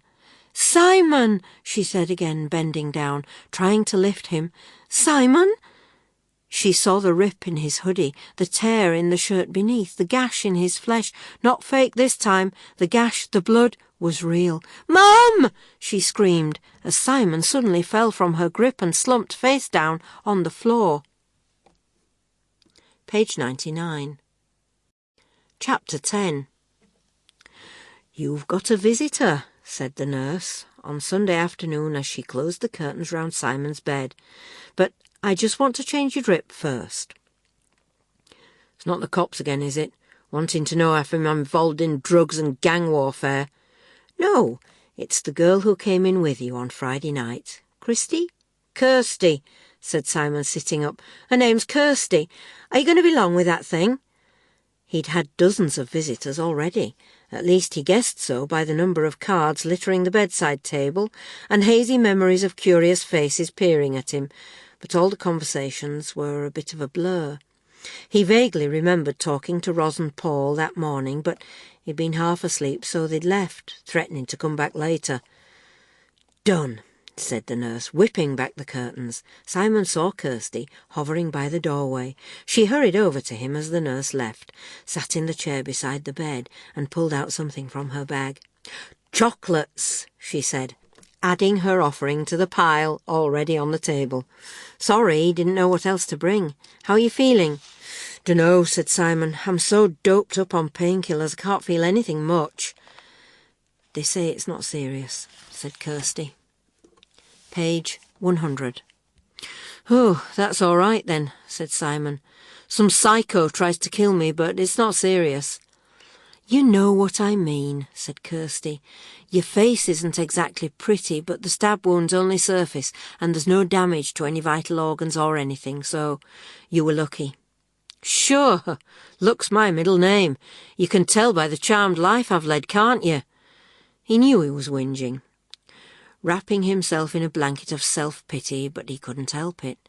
"The police came round to talk to me yesterday," Kirsty was saying. "Why?" Just to check a few things, but I told them about going to see Mac and everything. Why? Said Simon. What'd you do that for? I thought I should, in case it turned out to be important. It won't. It's got nothing to do with any of that. I've already told them who did it. I know, but Luke's denying it, said Kirsty. Says he never left Oakfields on Friday. Yeah, well, he would, wouldn't he? But I bet he can't prove it. Maybe not, said Kirsty. But you can't prove anything either, can you? No, but it's obvious, innit? I get back to Oakfields and Luke's there, staring at me out of his window, sticking his finger up, so I decide not to bother going in. You go to the park instead. Yeah, said Simon. And don't bother looking at me like that, 'cause I wasn't going to do anything freaky with ketchup, okay? Anyway, he follows me, doesn't he? Maybe, said Kirsty. But you don't actually see him. Have we had this conversation before? Simon asked. Page 101. Sort of, said Kirsty. You tried to tell us on Friday night when we were waiting for the ambulance, but you weren't exactly coherent, and I don't think I really took it all in. So, said Simon, I was just wandering round, thinking about stuff till I got desperate for a pee. I mean, I even looked round before I went in the loo in case there were any of those pervy types you get hanging around. But there wasn't anyone till I came out, then smack! Someone slams my face against the toilet wall and I get this sharp pain in my back. Will you stop looking at me like that? Like what? Like you don't believe me? Like you think I did it to myself or something? I'm not accusing you of stabbing yourself, said Kirsty. You'd have to be a bit of a contortionist for a start to reach back there, and I do believe you. I'm just not sure it's Luke, that's all. The cops still think it might have been a random mugging, with your wallet and phone missing and everything, but what? Oh, shit, he added, staring past her up the ward. Kirsty turned to see two people walking towards them. Paul and Ros, said Simon. I'll go. No, don't, he said as they approached. He tried not to cringe as Ros hugged him and gushed at Kirsty as if they were old friends. Just thought we'd pop in, said Paul, hovering by the bed. Can't stay long though, mate. Got a job to do. Some old dear's got a bunged-up pipe, but we'll come back and see you again tonight. Don't bother, said Simon. Paul laughed and winked at Kirsty. He don't mean it, Paul said. Do you, Si? Anyway, we've got some good news for you. Page 102. The cops have arrested Luke, said Simon. No, said Ros wearily. And they're not going to. He's got alibis, people who were with him at Oakfields. Amrit and Ricky, yeah, said Simon. Yeah, said Ros. How did you know? It's obvious, innit? Amrit's his bloody lapdog, and Luke could scare Ricky into agreeing into anything. But why would Luke want to stab you? Said Ros. He doesn't like me, said Simon. There's loads of people I don't like, said Ros, but I don't go attacking them. Yeah, well, you're not a psycho, said Simon. Luke is. Attacked his stepdad with a hammer, Bryony says. Fractured the bloke's skull, that's why Luke ended up in care. Care, said Paul. I'm surprised he wasn't locked up. He was only 9 at the time, said Simon, and, according to Bryony, the stepdad and Luke's mum had been beating the shit out of him for years, so maybe the cops thought the stepdad deserved it. I don't know, do I? Are you sure this Bryony's got her facts right? Said Ros. I mean, if Luke was that dangerous, he wouldn't be at Oakfields, would he? Or in an ordinary school. He wasn't at first. He was in some sort of secure unit, but they reckoned he was safe enough to be let out, and the only thing he's attacked with a weapon since then is a bit of furniture, said Simon. Till now. I don't know, said Kirsty. It doesn't make any sense. I know you and Luke have had punch-ups, but actually following you and stabbing you, that's way different, isn't it? I mean, let's just say it wasn't Luke, and let's say it wasn't a random mugging thing either. What if it's got something to do with the questions you've been asking? I mean, it's a bit of a coincidence, isn't it? The creepy phone calls and now this. Page 103. Read a lot of thrillers, do you? Said Ros, smiling. Kirsty was about to admit that she did, when Paul spoke. No, hang on, he said. She could be right, I suppose. Maybe Simon's really got on to something." "Oh, don't you start, Paul," said Ros. "To believe that, you'd have to believe there was something to cover up, wouldn't you? And there isn't." "I don't know," said Kirsty. "Simon reckons there's something dodgy about what Mac said about the time of the—" "I'd be surprised if Mac could tell the flaming time," said Ros. "But if Simon's right," said Paul, thoughtfully. Simon looked at his uncle. Kirsty buying the conspiracy theory was one thing, but Paul? What was he up to? "That was probably nothing, anyway," Simon muttered. "Just me, getting the memories all twisted again." "Well," said Paul to his wife, "one thing's for sure, we don't want nothing like this happening again, do we? So, you'd better tell him, eh?" "Is this the good news you were on about?" Simon asked. "Yeah," said Ros. "Paul and me have been talking, and we want you to come home. They obviously can't look after you proper at Oakfields. At least if you were home, we'd know you were safe.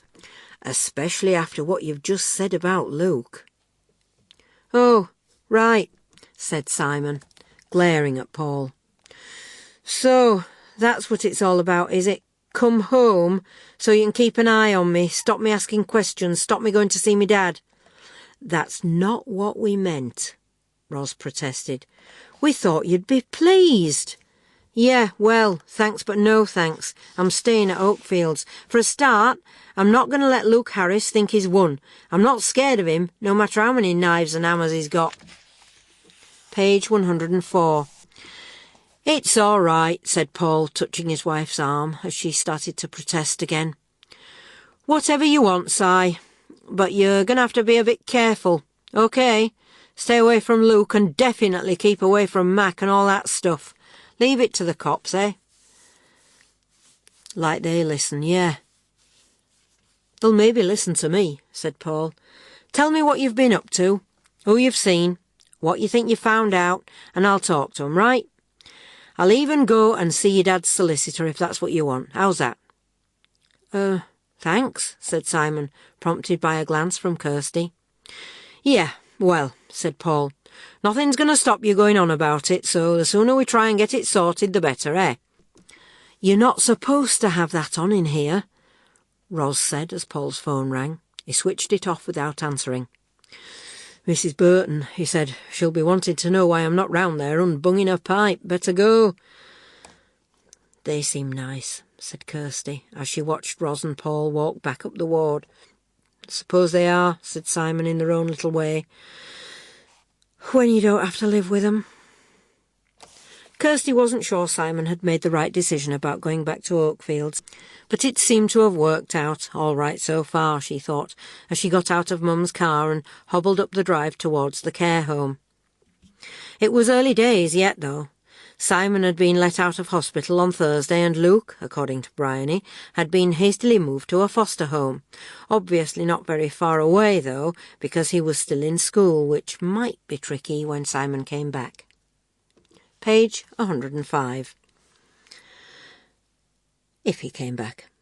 When Kirsty had popped in after school on Friday, Paul had been there, coaxing, cajoling, trying to get Simon to move back with them, and it had seemed as though Simon might have been weakening, especially as Paul had done as promised, talking to the cops and the solicitor.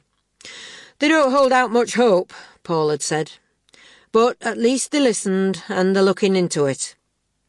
Kirsty hadn't stayed long, partly because Paul had seemed keen to talk to Simon on his own, and partly because she'd arranged to go bowling with Sonia and a couple of friends in an attempt to get back to some sort of normality. It had been a bit of a disaster, not least because Jamie had pestered her with text every 10 minutes and, even worse, her friends had taken his side. "Go on, answer him," Sonia had said. "He's desperate to get back with you, he told me." "Jamie wants what he can't have," Kirsty had snapped. "He's like a spoilt kid, pathetic." "He just can't understand why you prefer Simon Wells to him," Sonia had said, as Kirsty prepared to hurl a bowl down on the alley. "And to be honest, neither can I. I mean, at least Jamie's fairly sane." Kirsty had swung round, dropped the heavy bowl on her foot and screamed. There was nothing broken, the doctor had said on Saturday morning. It was just a bit bruised and swollen. Well, she could see that, couldn't she? It was still throbbing now, despite the painkillers and spending the whole of Saturday resting it, as Mum had insisted. Mum had wanted her to rest today, too, and hadn't been exactly thrilled when Kirsty announced her intention of seeing Simon. But eventually Mum had given in. "All right, I'll take you," Mum had said. "But once he's better, that's it. I don't want you involved with him, Kirsty. There's been nothing but trouble." Page 106. The lecture had gone on for the whole journey. Kirsty hadn't argued, but then she hadn't exactly agreed to anything either. Reaching the front of the home, Kirsty stopped, shifted her weight onto her right foot, pressed the buzzer, and spoke into the intercom. Jazz opened the door. "Simon's out the back," Jazz said, smiling. "Down the corridor, door on the left past the laundry room. Should be open, they're all out there." Kirsty could see why Simon liked Jazz, why she was the only care worker he had any time for. She was sort of natural and friendly, not intimidating at all. The garden was bigger than Kirsty had expected. It was a warm day, more like spring than autumn, and a group of lads were playing football with Al. Simon, though, was over by the sheds, fixing his bike with Paul. Bryony was sprawled out on a bench, watching them, stretching out her hand every so often to try and catch the leaves that were drifting from the trees. "What's wrong with your foot?" Simon asked as Kirsty approached. "Bowling," said Kirsty, trying not to go into detail. "Dangerous sport. Talking of which, are you going to ride that thing? I mean, shouldn't it have 2 wheels? "It will have in a minute," said Simon, "and a new chain. You don't mind if we carry on, do you? I want to get it done for school tomorrow." "Tomorrow," said Kirsty, perching on the arm of the bench as Bryony showed no indication of wanting to make room for her. "Are you sure you're fit enough to go at all, let alone ride a bike?" "Yeah," said Simon. "Got to be, haven't I? 'Cause I'm going to see me dad on Wednesday. They won't let me go if I don't make an effort to get back to school, will they? Then on Friday I've got my first hypnotherapy thing at the clinic." Page 107. "Woo," said Paul, swinging a bit of broken bike chain in front of Simon's face. "You are feeling sleepy." "Get off," said Simon. "Jazz says it's not like that." "It's a load of mumbo-jumbo claptrap," said Paul, suddenly serious. "That's going to get you all screwed up again." "Yeah, well, I'll try anything once," said Simon, turning towards Kirsty. Kirsty saw Paul shaking his head. "Don't suppose there's been any news from the solicitor or anything?" Kirsty asked, trying to divert them from another full-scale row about therapy. "Solicitor?" said Paul. No, these things take ages." "You need to make that nut a bit tighter, Si. Use the other spanner, that's right." It wasn't exactly enthralling, watching Simon cleaning, oiling and assembling various bike bits, and attempts to talk to Bryony got only mumbled responses, so after an hour Kirsty phoned her mum. Simon, Kirsty thought, as she turned out of Oakfields, had barely noticed her leave. Paul's van was parked outside Oakfields, but there was no sign of Mum. Kirsty looked at the van for a moment before limping down the hill to meet Mum at the bottom. About halfway down, she noticed a lad in a red baseball cap, walking or rather slouching towards her. Luke Harris. What was he doing hanging around? Kirsty put her head down, determined not to look at him, but at the last minute, as they were about to pass each other, she couldn't resist a glance. "What are you looking at?" he said, standing right in front of her. "I'm allowed to walk up a street, you know. Not on bloody curfew, am I? I'm meeting Amrit, if you want to know." Kirsty didn't, not really. She didn't want to know anything about Luke Harris. What Simon had told her was quite enough. Page 108. She always avoided Luke in school, even before she knew his background. There was something about him that made her almost shudder. It was like facing a wall of solid anger, a wall he'd probably been building for 16 years. "Right," she said, edging past. "Okay, see ya." She didn't dare look back until she reached the end of the road and Mum's car swung round the corner, and when Kirsty checked, Luke had gone. Had he gone into Oakfields? Would he kick off with Simon again? At least there were plenty of staff around, not to mention Simon's uncle. Paul seemed a nice enough bloke, but he was fairly big, solid, not the kind of guy you messed with.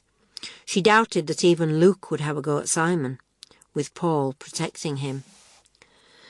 As he set off for school on Monday morning, Simon slung his bag on his shoulders, yelped as it banged against his injury, and took it off again. He hooked it over the handlebars of his bike. Roz would go mad if she saw it. She was paranoid about safety.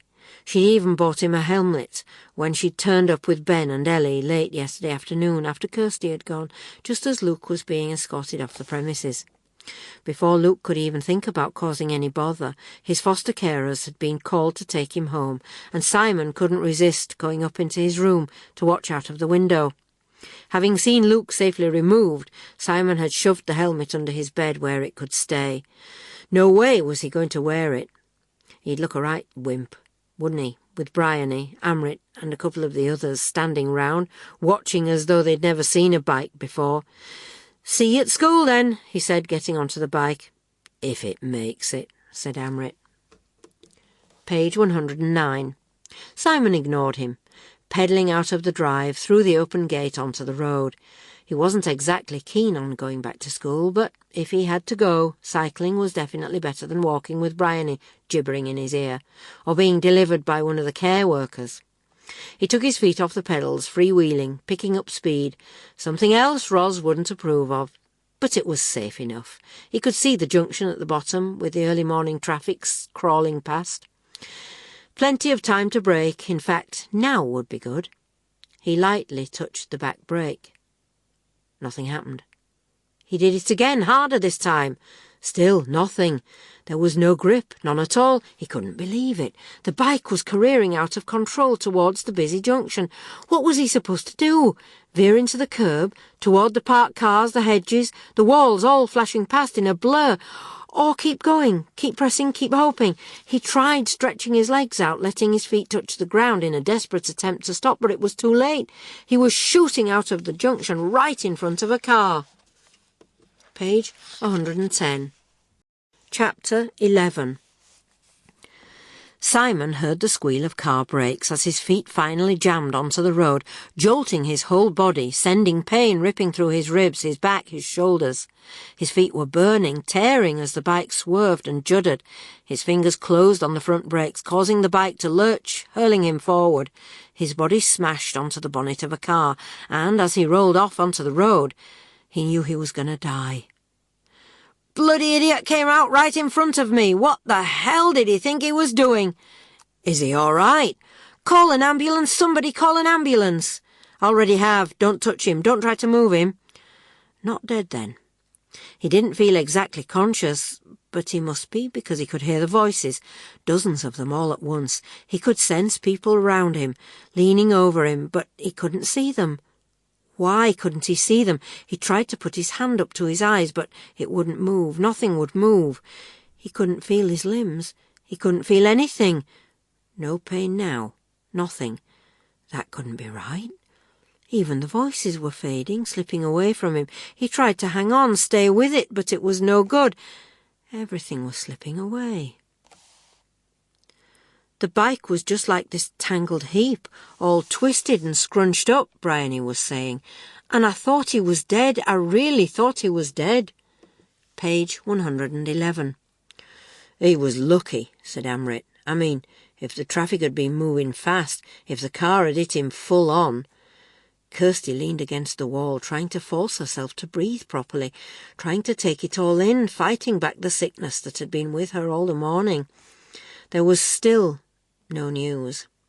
Kirsty had phoned the hospital herself at the start of lunch, but all they'd say was that Simon was comfortable. What the hell did that mean? How could he possibly be comfortable? "He must have done it on purpose," said Bryony. "What?" said Kirsty. "The way he went down that hill," said Bryony, "like a bloody maniac, like he had no intention of stopping." "Bollocks," said Amrit. "Simon's a bit of a head case, but he's not suicidal, is he? His brakes must have failed, that's all." "How can they have done? I watched him tighten them myself." "Bollocks," said Amrit again. "You wouldn't know a brake pad from a bloody rhinoceros, you wouldn't." "Maybe not," said Bryony, "but that uncle of his was standing over him all afternoon, making sure he did everything proper, checking and double-checking. You saw him, didn't you, Kirsty?" Kirsty nodded. "So what happened when they finished?" said Kirsty. "Where did he keep the bike overnight?" "Well, he mucked about on it for a bit till it got dark, then put it in the shed," said Amrit. "Why?" "And is the shed locked?" "No," said Amrit. "No point. The side gate's locked, so no one can get out the back except through the house or over the wall, and the wall's massive, innit, so—" "What you saying, anyway? That someone knackered his bike deliberate or summat?" Page 112. "No," said Kirsty, "I just wondered, that's all."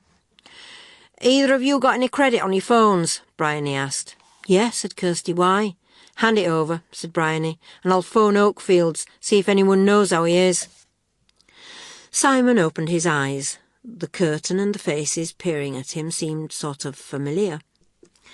"Didn't expect to see you back here so soon," said the nurse, as the two blurred faces Simon was looking at merged into one. "No, don't try and move, at least not quickly. You've got a bit of concussion." "I'm going to be sick," said Simon. The nurse shoved a cardboard bowl in front of him, and as she leaned forward, pain ripped across his shoulders, down his back. "Oh, God," he said. From being able to feel nothing out on the road, he could now feel everything. Every bit of him was churning, burning, aching, throbbing. He groaned as he vomited into the bowl, the effort exhausting him, forcing tears as he flopped back against the pillow. "I'm sorry," he said, looking down, suddenly aware of his left arm, which was hooked in a sling across his chest. "You broke it," said the nurse. "But apart from that, all the bruising and the light concussion, you're fine. It's amazing how well people bounce at your age." "Yeah, right." "Your aunt and uncle are with the doctor, by the way. They'll be through to see you in a minute, and I'll get you some more painkillers. You look as though you might need them." Page 113. "You could say that. Me face feels a right mess. I've got bruises on top of bruises, I reckon." "Your face isn't the problem," said the nurse. "It'll heal quickly enough. It's internal injuries you have to watch. How's your head now? Can you remember what happened?" "Sort of," said Simon. "I remember the ambulance. I don't remember getting into it, but I remember being lifted out, yeah, and being pushed round on a trolley, but everything was spinning like being on one of them whirly things at the fair or something. I still feel sort of dizzy." "Well, I can give you something for that, and it'll take a bit of the sickness away as well. Okay?" Simon tried to smile as she left, but even that hurt, so he closed his eyes, tried to concentrate on keeping everything totally still. But the sudden darkness made the dizziness worse, and he felt as though he was back on the bike again, picking up speed, heading toward the cars, the brakes, spinning. He opened his eyes, just as the curtains parted and the nurse reappeared with his tablets. "The bike," he said. "What's happened to the bike?" "Not sure," said the nurse. "Why?" "I want to know what happened. I want to know why the brakes failed." As Kirsty left the dining room on Tuesday lunchtime, she noticed Jamie abandon his lunch and follow her outside. They hadn't sat together or even spoken much since he'd dumped on her the day she'd bunked off with Simon, and Kirsty was quite happy to keep it that way. She couldn't be doing with Jamie right now. "Hey," he said, as she limped towards the music block. "I can't stop," she said. "I've got my clarinet lesson." Page 114. "I'll walk with you." "Don't bother," she said, but she couldn't help smiling at the way he was loping along beside her, doing an exaggerated limp. "It's okay," he said, quitting the limp, when he was sure he'd got her attention. "I'm not going to start on about us getting back together again or nothing. I just wondered, is it true what they say about Simon?" "Depends who they are and what exactly they're saying, doesn't it?" "About how Simon reckons Luke Harris is trying to kill him." "And who told you that?" "Bryony, Amrit, everyone knows." "Yeah," said Kirsty. "Well, the cops reckon some screws were loose." In Simon's head, huh? Said Jamie. Oh, don't storm off, I was joking. Oh, sure, it's really funny, Jamie, said Kirsty, stopping and turning to face him. Tampering with someone's bike, almost killing them. Yeah, but Amrit reckons it's all rubbish. He reckons the screws must have worked loose on Sunday night when Simon was prattling around doing wheelies and stuff, showing off, bouncing the bike over ramps. They might have done, said Kirsty, and I think Simon's wrong about Luke. It's sort of coincidental, isn't it? Simon gets attacked in the park, and then his brakes fail. Loads of people have bike accidents or get mugged. They don't all go around saying it's personal and someone's trying to kill them, do they? I mean, drama king or what?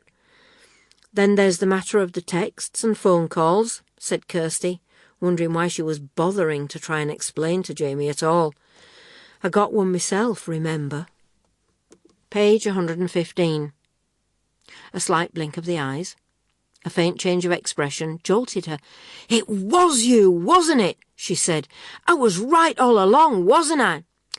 Yeah, said Jamie, averting his eyes. Look, I'm sorry. Sorry? You make sleazy phone calls, scare me half to death, and you say you're sorry. One phone call, said Jamie. I was pissed off with you going with Simon and everything. I didn't mean to scare you or nothing. I was just mucking about. I didn't think. You never do. I was going to tell you, said Jamie. I meant I felt really bad about it after I'd done it, but you were so mad at me already. Look, I'm really, really sorry. Don't tell no one, will you? My dad'll kill me if he thought I'd done something like that. And I suppose you sent those texts to Simon as well. No, said Jamie. That weren't me, honest. I don't even know Simon's number, do I? I don't know, said Kirsty. But this is important, right? I need you to tell me the truth. Did you send those texts? No. He probably made them up, didn't he? Kirsty shook her head as she left Jamie and went to her music lesson. She didn't know what to believe, who to believe any more. If Jamie had made the phone call and sent the texts, if the stabbing was a random mugging, if the screws worked loose on their own, then maybe there was nothing to worry about. But if not, where did that leave them? Was someone really trying to scare Simon, kill him even? It didn't seem possible. Kirsty, said her clarinet teacher as she hit yet another wrong note, we're supposed to be practising our grade 5 piece, not impersonating a dying wildebeest. Sorry, said Kirsty. Page 116. OK, try again, from the beginning and concentrate this time. Somehow, Kirsty managed to concentrate for the remaining 10 minutes of her lesson.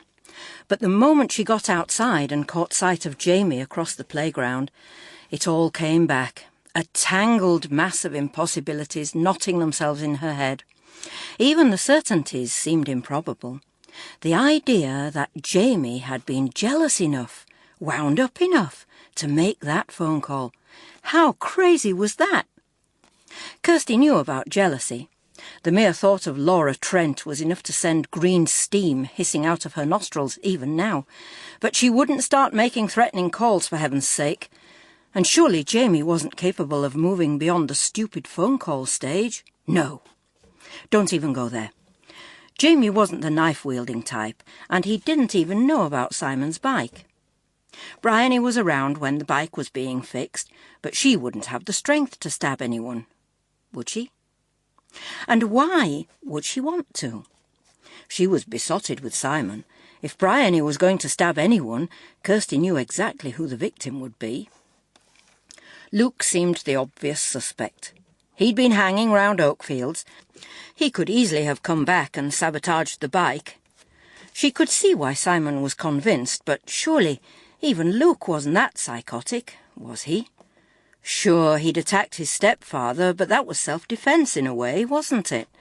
There was no real reason, no motive for trying to kill Simon. Her own suspicions kept lurching back toward that creepy neighbour, Mac. Or, if not Mac, someone else who'd been freaked by Simon's questions, someone who'd been watching Simon, following him. She almost convinced herself, But on Thursday, another possibility reared up, an explanation that seemed horribly plausible. Page 117. She'd been to see Simon after school. He was back at Oakfields, confined to bed and in a foul mood because the police had interviewed Luke, but then let him go. Not only that, but Simon had missed the visit to his dad, which had been put back for another 2 weeks. Kirsty had tried to cheer him up, tried to keep off the topic of his accidents, but it had been hopeless, and all she'd got in response were sulks and snarls. "Do you have to watch me like that?" he said, as he picked at the plate of sandwiches Jazz had brought up for him. "I hate people watching me eat." "Fine," Kirsty had said as she got up. "Do you want me to come round tomorrow?" "No point," said Simon. "I've got my hypnotherapy at 3. "You're still going to that? You don't really look—" "I said I was, didn't I?" he snapped. It was quiet as Kirsty left Simon's room. She guessed most people were outside, but as she reached the bottom of the stairs and was about to pass the small lounge, she heard voices. Voices she recognised, voices that made her stop and listen. "But what if Paul and me are right?" Ros was saying. "This therapy is just going to make it worse, isn't it?" "I can't believe," said Jazz so quietly that Kirsty had to move closer to the door to hear her properly, "that Simon tampered with his own bike, let alone stabbed himself in the back and bashed his own face against a wall." "He used to do the head-bashing stuff all the time when he was younger," said Ros casually, "and the stab wound was on his shoulder, not his back. Paul reckons it could be done. Simon's bloody inventive when he wants to be, believe me. Al agrees with us, and even Colin thinks it's possible." "Colin?" said Jazz. "You've already spoken to Simon's social worker about this?" Page 118. "I know we're right," said Ros, ignoring the question. "I mean, we're not saying Simon's trying to top himself or even do serious damage. It's just attention-seeking, isn't it?" "Pretty drastic attention-seeking," said Jazz. "He's done worse," said Ros. "Stuff you'd barely believe. And it makes sense, doesn't it?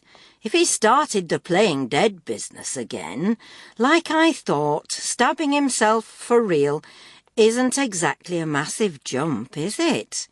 Paul said all along that Simon would kick off again big time if he started seeing his dad. I mean, it stands to reason, dredging it all up, going around asking a load of stupid questions, hearing stuff about his mum he's better off not knowing. There's no way Simon can cope with that sort of pressure."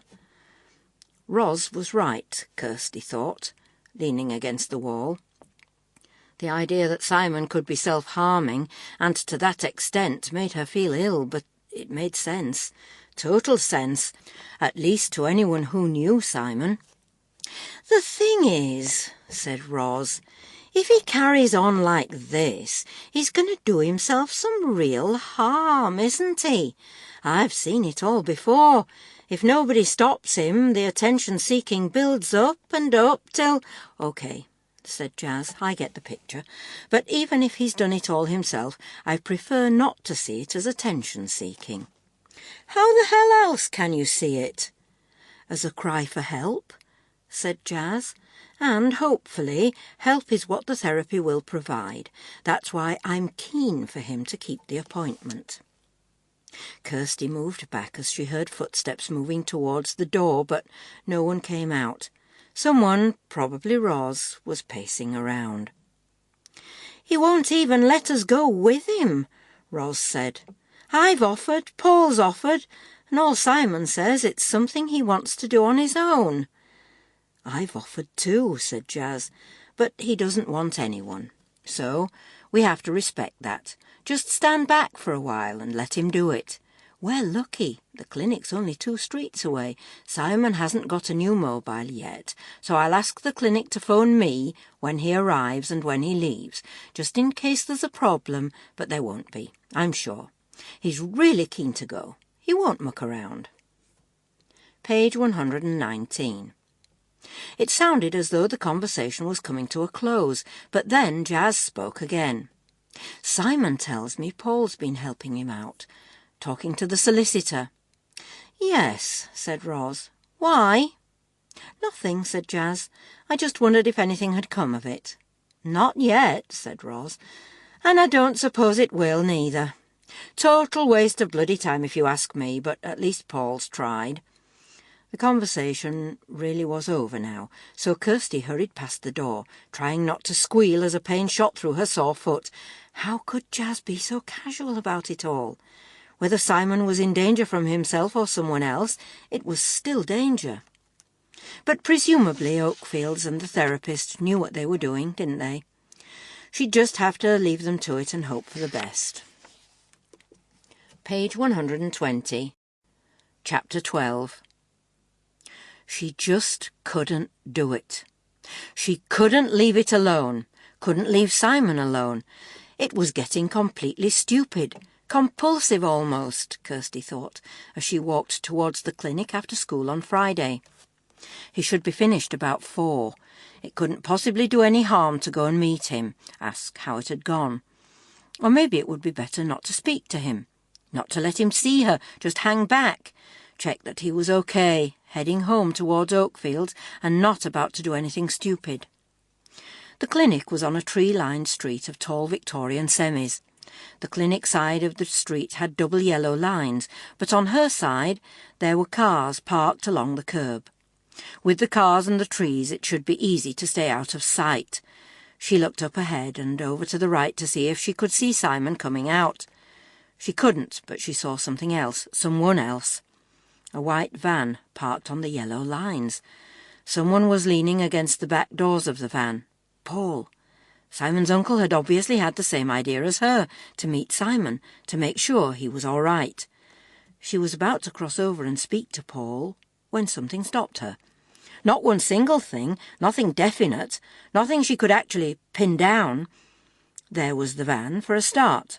She'd seen it before, of course, parked outside Oakfields, but she'd vaguely thought then, as she was thinking now, that there was something familiar about it, that she'd seen it somewhere before.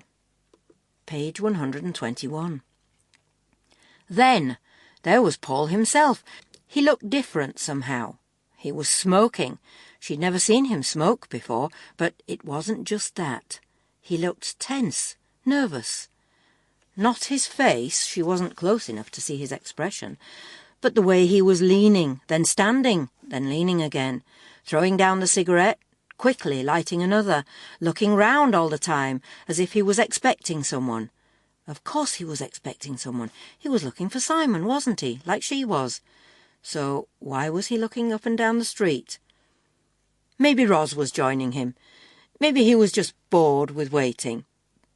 It wasn't anything weird or creepy. What the hell was wrong with her? Why did everything about Simon wind her up, make her so paranoid? Paul was tense because he was worried about Simon, nothing more, nothing less.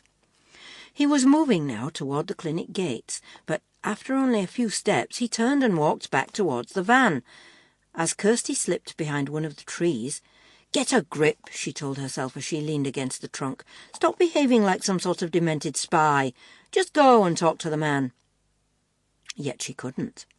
Partly because he was already moving back towards the clinic again, and partly because something was holding her there. A thought, a series of thoughts, niggling, gnawing, merging to form tantalizing pictures which wouldn't quite come into focus. And when they did, when she finally realized where it was all leading, she could barely believe what she'd conjured up. "Are you all right?" the therapist said. "How do you feel?" "Okay," said Simon. "Sort of... it's weird." "What is?" "I wasn't asleep. I can remember what we talked about." Page 122. The therapist smiled. "I told you," she said. "People have a lot of wrong ideas about this sort of therapy. It's really only about creating a sense of deep relaxation, so you can access thoughts and feelings that wouldn't normally be available. You look disappointed.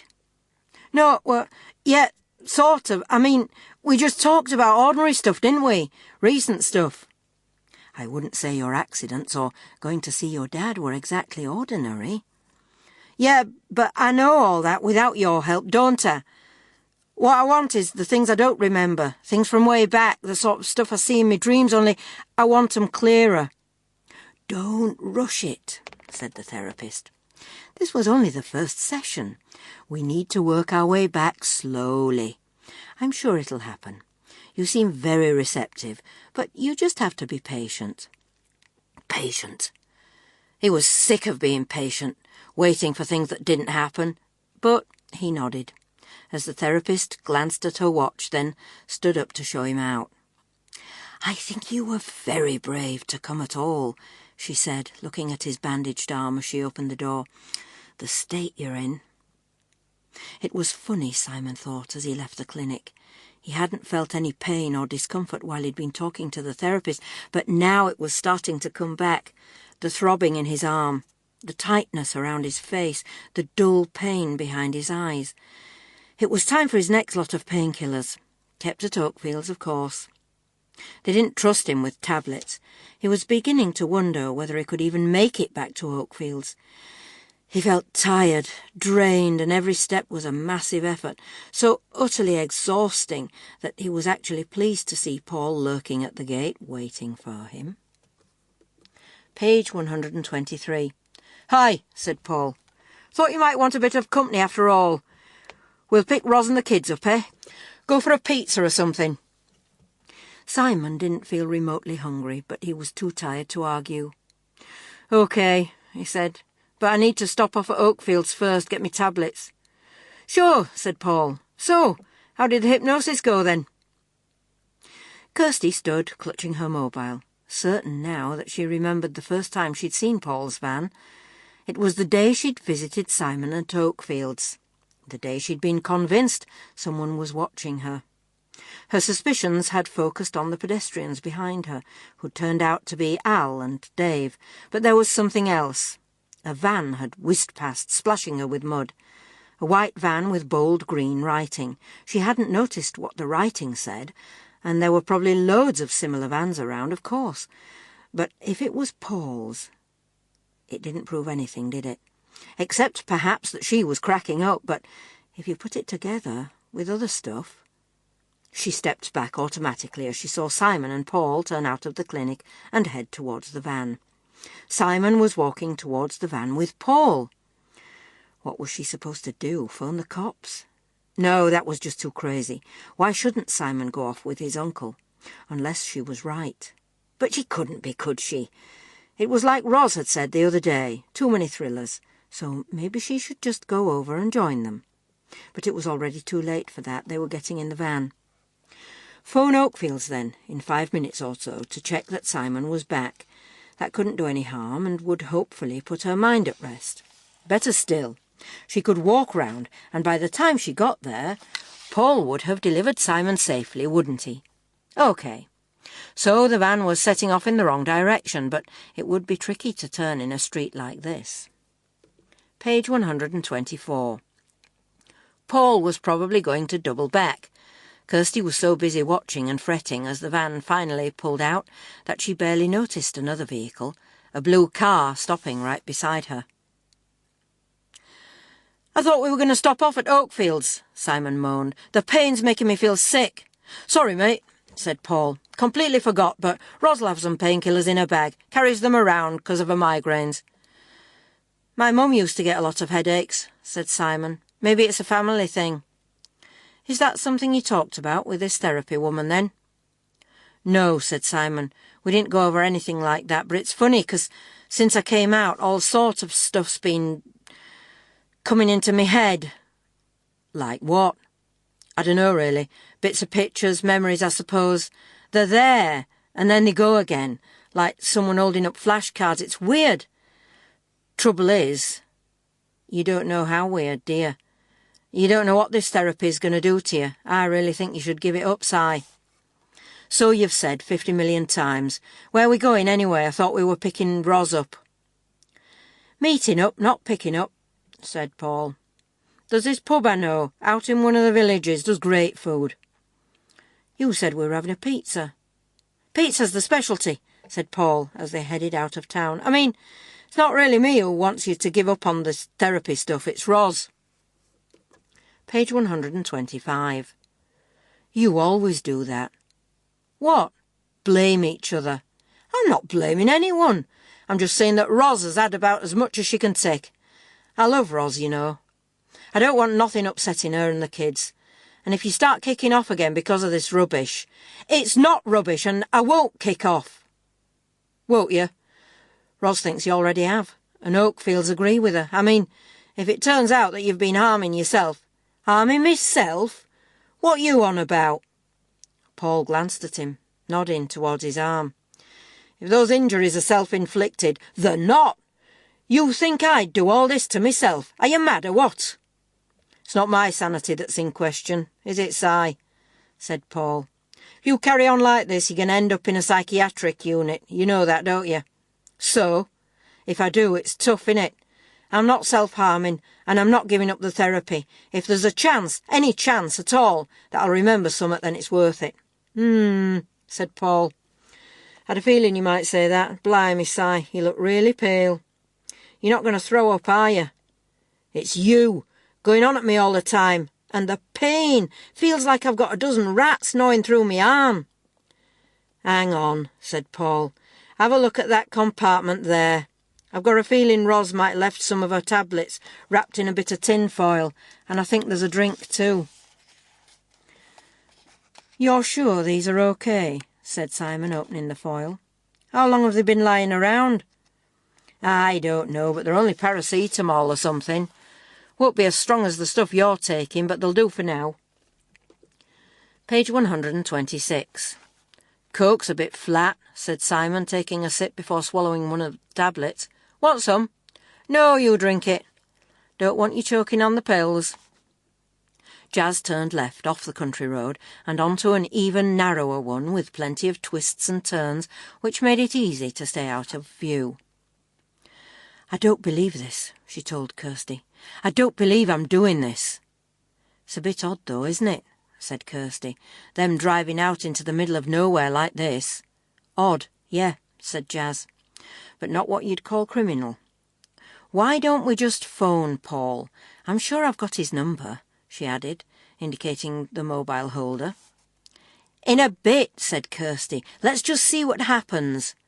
"Nothing's going to happen." "So why did you agree to follow them?" Jazz laughed. "I always wanted to be a spy, I guess. Or was it that you didn't exactly give me much choice? I pulled up to say hi, and the next minute you're in the car telling me to follow that van. It's like a cross between James Bond and a Carry-On film." "I know," said Kirsty, "and I'm going to feel such a prat when it turns out to be nothing. But you can see what I'm getting at, can't you?"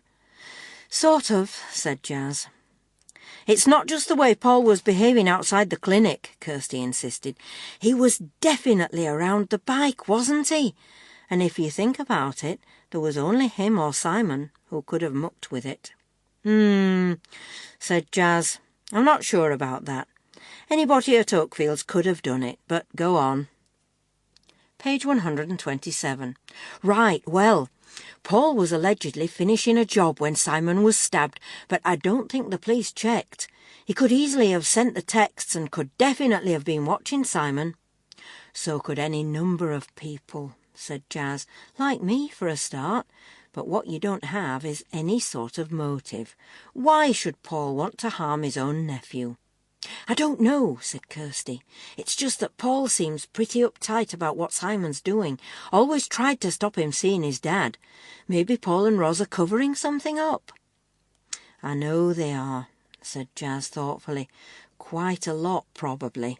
Things they haven't even told us. But they think they're doing it in Simon's best interests. They're trying to protect him." "So you think I'm crazy, right?" said Kirsty. "No," said Jazz, "but I'm hoping you've just got an overactive imagination.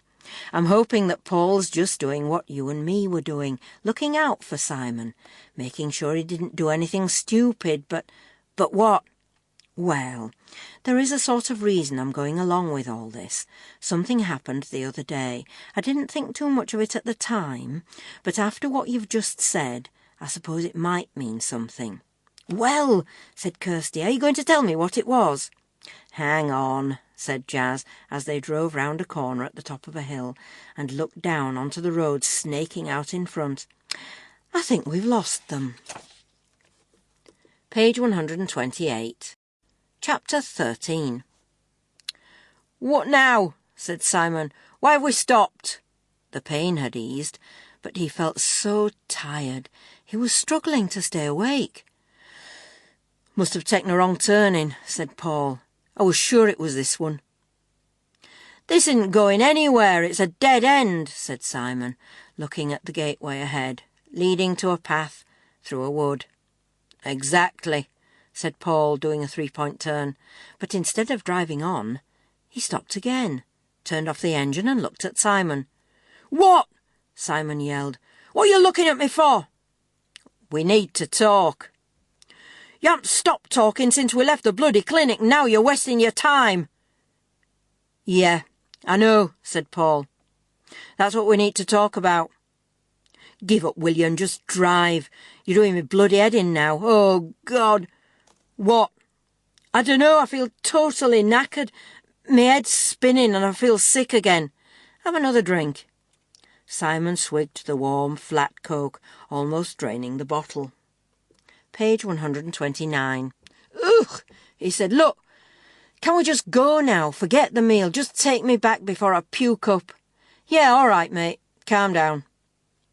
"You're still looking at me. What is it? What's going on?" There was something strange about Paul.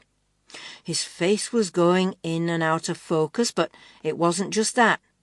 There was something about his expression, like it was angry, sad, happy, all mixed up, changing, confused, like he was up to something bad.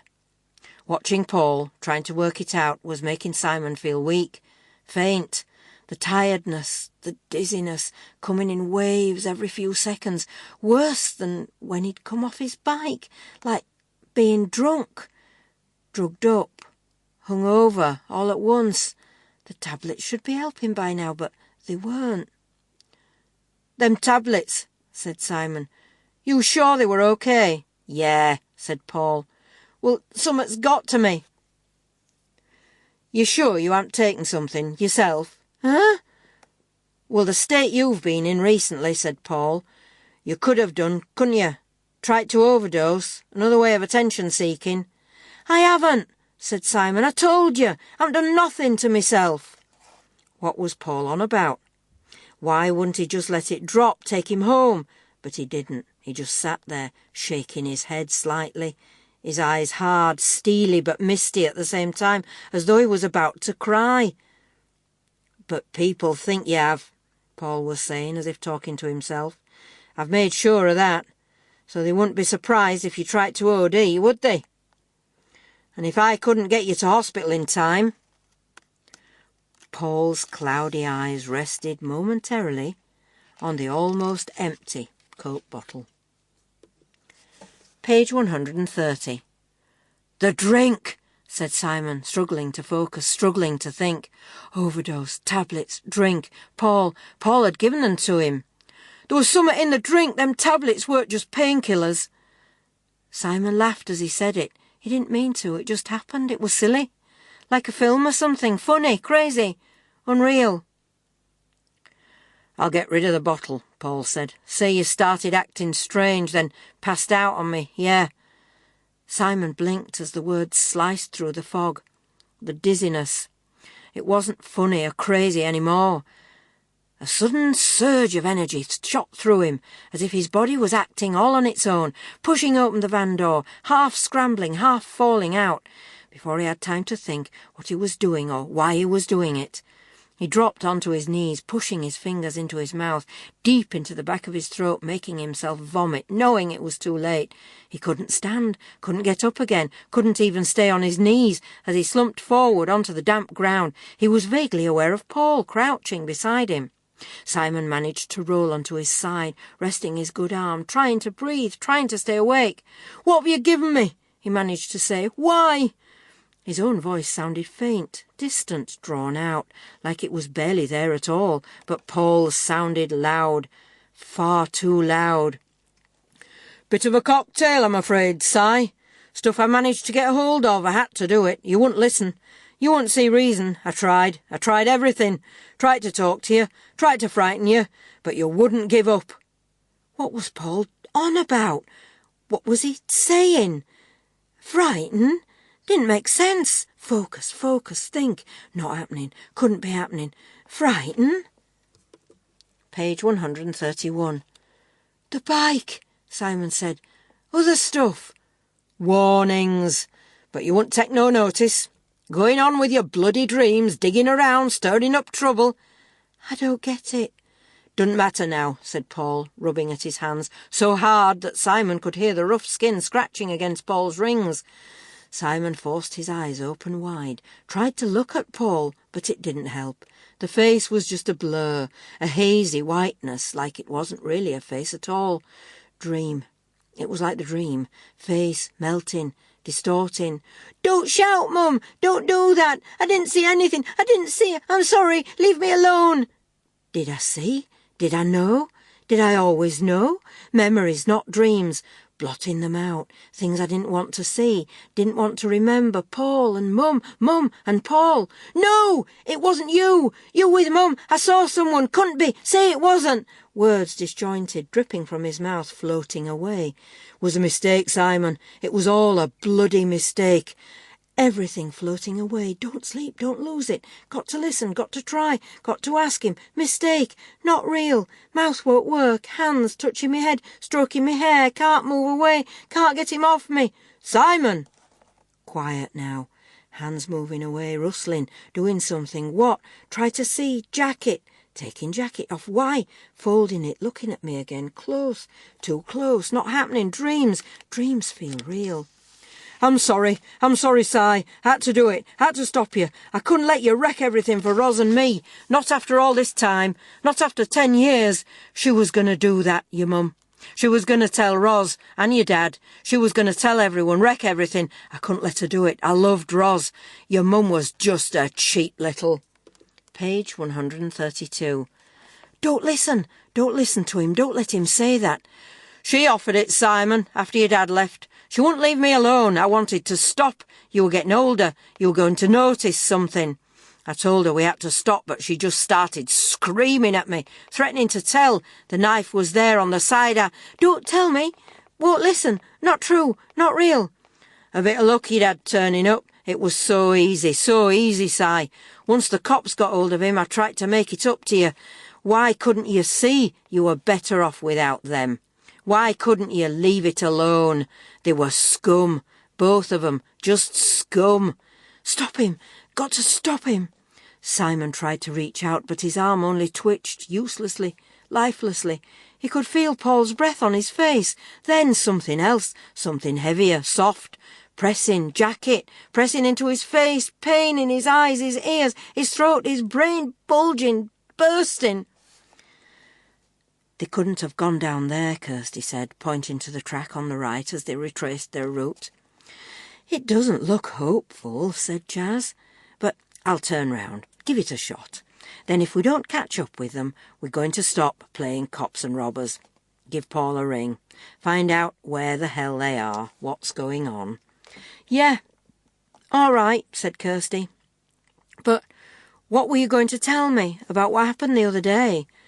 It's probably nothing, said Jazz as she swung the car round in a lay-by. But you know Paul was going to talk to the police and the solicitor for Simon. Page 133. Yeah. Well, the solicitor phoned about something else, and I asked him whether he thought any of the stuff Simon had dredged up was relevant. I thought it might cheer Simon up if there'd been any sort of breakthrough, but the solicitor didn't know what you were talking about, right? Right, said Jazz. At first I thought Paul hadn't got round to it, or only said he'd go to shut Simon up, but when I checked with Ros, she seemed pretty confident Paul had been, and I thought it was sort of odd that Paul had lied to Ros. Kirsty nodded as Jazz turned onto the track. She'd overheard that conversation, but even if Paul had lied about the solicitor, the other part of the conversation, what Roz had said about Simon self-harming, still made sense. Probably a whole lot more sense than her own crazy theory. "Bloody hell!" said Jazz, suddenly slamming on the brakes, so hard that Kirsty shot forward, saved only by the restraint of her seatbelt. "What's he doing?" The van was what Kirsty saw first, not far from them, then the figures. Paul scrambling up, looking at them, rocking slightly, clutching a jacket or something to his chest, like a comfort blanket. Simon, lying on the ground, still, far too still. Kirsty clicked off her seatbelt, reached for the door handle. "Don't!" said Jazz. "Don't go out there. Lock the door." "But—" Jazz didn't wait. She'd already locked the doors from her side, picked up the phone. "What about Simon?" Kirsty screamed as Jazz made the emergency call. "We can't just leave him." Jazz was talking quickly but calmly, explaining where they were, what was happening. How could she be so cool with Simon lying there, with Paul standing over him, looking toward the woods, the van, planning his escape? Page 134. "Right," said Jazz, throwing the phone to Kirsty. "I'm getting out. You stay here." Kirsty had no intention of staying, but as Jazz unlocked the doors, Paul suddenly made his move. "Oh, my God, Jazz!" Kirsty yelled. Paul was getting into the van, starting the engine. What did he think he was doing? He couldn't get past them. They were blocking the lane. It was far too narrow. Jazz looked up, closed the door, and then quickly slammed the car into reverse, moving back at the same time as the van shot forward. Jazz was reversing fast, veering wildly, scraping the hedge, but it wasn't fast enough. They were nearly back at the junction, but they wouldn't make it in time. The van was almost upon them. Kirsty barely had time to register the wall of white when she felt the impact. Instinctively, her hands shot up, covering her face. Thud! Then another and another. Paul was pulling back, driving forward, ramming them again and again. Noise! Too much noise! Horns, brakes, her screams, Jazz's screams, filling the car, and all the time, behind Kirsty's closed eyes, the image of Simon. An image that shattered as their car suddenly picked up speed, swerved, skidded, jolted, stopped. Stopped. Kirsty's hands dropped from her face to see branches, light branches, leaves, masses of leaves, strewn across the windscreen. Hedge. They were stuck in a hedge. Far side of the junction, facing the track. The van out in the middle of the road, spinning round to the right. Something else. Tractor! Coming at Paul. Van. Tractor meshing together. Van crumpling. Man jumping down from the tractor. Dog barking. Collie, black and white, following the man. Jazz running towards the van before Kirsty even knew she'd left the car. Page 135. Kirsty snatched at the handle, pushed the door. It was open, but not far, caught in the tangle of hedge. Kirsty pushed further, scrambled out, hearing sirens now in the distance, getting closer. How would they get through with the van, the tractor blocking the road? How would they get to Simon? Rushing past the vehicles, the farmer and Jazz, Kirsty ran across the road, down the track, back towards Simon, ignoring the pain in her foot, running faster than she'd ever done, her heart pounding in her chest, echoing in her head as sobs rose, stuck in her throat, threatening to choke her. Simon hadn't moved. He was still lying there, semi-curled, like that day in the park. No blood this time. No sign of breathing. She lay down, her hand on his chest, her hand reaching for his wrist. There was a pulse, she was sure. Very faint, but it was there. But no breathing. She couldn't feel him breathing at all. Page 136. Chapter 14. Kirsty heard footsteps running lightly towards her, but didn't look up until someone gripped her shoulders, pulling her away. She watched helplessly as Jazz dropped down beside Simon, rolling him onto his back, pinching his nose, putting her face over his, breathing into his mouth. Stopping. Starting, pulling the heel of her hand onto Simon's chest, pressing, breathing into his mouth again, breathing, pressing, breathing, for what seemed like hours, but could have only been seconds until the paramedics arrived, on foot, carrying a stretcher equipment. Jazz stood up, clutched hold of Kirsty, both of them crying, as the paramedics took over. Kirsty wanted to push forward, see what was happening, but Jazz held her back. "Let them get on with it," she said, her voice faint and choked. "It's the best way to help him. There's nothing you can do." The police officers who arrived as Simon was being carried away told her the same thing, leading her back to the road, ushering her into the back of a police car. There were a million things Kirsty wanted to ask, needed to know about Simon, about Paul, but no words would come. All she could do was cry. "You're in shock," she heard someone say. "We're going to get you to hospital, okay?" Kirsty couldn't even nod, couldn't make her head move. Page 137. Her whole body was trembling, freezing cold. A police lady covered her with a blanket, but it didn't help. "Mum," Kirsty finally managed to murmur. "I want my mum." Jazz sat on the edge of Simon's hospital bed. "You're looking better," she said. "A lot better." "Don't feel it," said Simon. "How long have I been here this time? I've lost track." 8 days. Simon let his head flop back on the pillow and closed his eyes so Jazz wouldn't see the tears that kept coming, all the time. He didn't have to think about anything. It wasn't as though he couldn't think, as though his mind had completely shut down and all that was left was the black hole he couldn't break free of. "It's all right," said Jazz, touching his hand as tears trickled out from beneath his closed lids. He found himself gripping Jazz's hand like he'd done with Kirsty's. When was it? This morning? Yesterday? Jazz and Kirsty were the only people he'd seen, the only ones he wanted to see. There were the doctors and nurses, of course, and the police. He didn't have any choice about seeing them.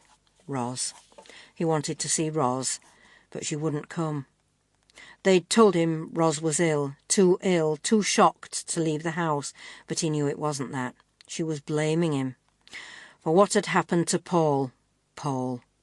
The name hit him like a physical blow to his ribs, pain tightening in his chest, forcing bile into his throat, making him retch.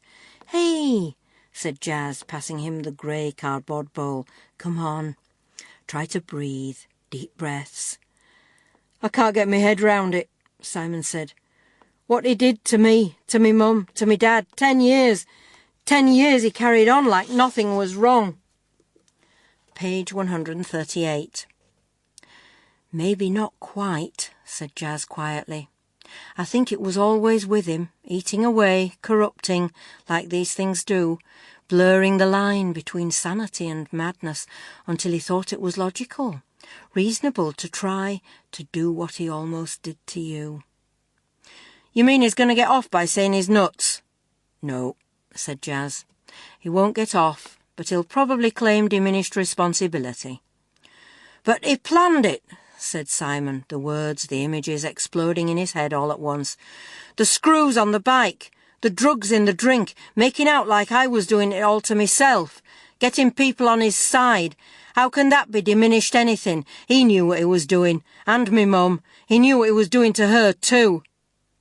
Simon leant over the bowl as the dizziness, the sickness came again.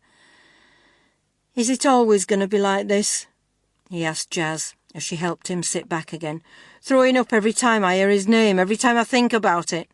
"No," said Jazz. "It won't always be that way, I promise." "I'll have to give evidence," he said, "at the trial. How can I do that? I won't be able to face it. I know I won't. What about Ben and Ellie? They're going to go through everything I went through, aren't they? Worse, I suppose. Ellie's like so close to him." He banged his head against the pillow, then let his head slump into his hands, covering his face, blotting it all out, but it wouldn't go. "And Roz," he said, looking up at Jazz again. "How's she going to cope? What are they going to do? Will they move away? I mean, how much does she know? Does she even believe it about him and Mum? Does she ever think, ever suspect? How could he do that with Mum? How could he?" Jazz was shaking her head slowly, as if she didn't know which question to answer first. Page 139. But it didn't matter, because she couldn't. She couldn't answer any of them. No one could, because there weren't any answers, only questions, hundreds of them. The minute he started thinking, talking, out they came, tumbling over each other. What's going to happen to me? I can't stay here, can I? And me dad, the cops won't tell me nothing. A slight blink of Jazz's eyes caught his attention. What? He said. What is it? You know something, don't you? It's what I came to tell you, said Jazz. The police thought it might be better if I told you. I wasn't sure you were ready, but... What? Simon yelled again. Tell me! They're releasing him, said Jazz. When? Tomorrow. Kirsty stood staring out of the lounge window, waiting for the car. She wasn't ready for any of this. It was all happening too fast. In the month that Simon had been in hospital, all the decisions had been made, and now it was over. Jazz was collecting Simon from hospital and bringing him here to say goodbye before picking up his dad from the hostel where he'd been staying and driving them both to Yorkshire. Yorkshire. It wasn't that far. Britain was a small enough country, for heaven's sake. We'll keep in touch, yeah? She'd said to Simon when she'd first heard the plans. He'd nodded, even smiled, which was rare from Simon these days. But he hadn't meant it, and she'd understood. In a way, he was making a new start, a completely new start. He didn't want anything getting in the way. Page 140. Social Services had fixed up a foster home for Simon and a flat for his dad. The idea was that they'd see each other regularly, building up slowly to see how things worked out. Simon was going to quit school, get an apprenticeship of some sort, and his dad had already had a job fixed up, part-time at first until he got settled. I think we'll be okay in the end, me and Dad, Simon had said in a moment of optimism. We should be. Do you know how many flaming counsellors and social workers we're going to have between us? Kirsty had shaken her head and laughed when he told her. I'm sorry, she said immediately. I know it's not really funny. I mean, it's good that you're going to get all that support. Yeah, well, I don't like people meddling, but we'll probably need it. Dad's totally confused, as though he can't believe he's out. I'm not even sure he likes it much. Jazz reckons he's a bit... what do you call it? When you're scared of open spaces. Agoraphobic. Yeah, that's right. He had a panic attack in the street the other day, on the way to see me, ended up walking into the police station trying to hand himself in the pillock. But you see what I mean, don't you? How's he going to manage to work like that? It's not going to be easy, is it?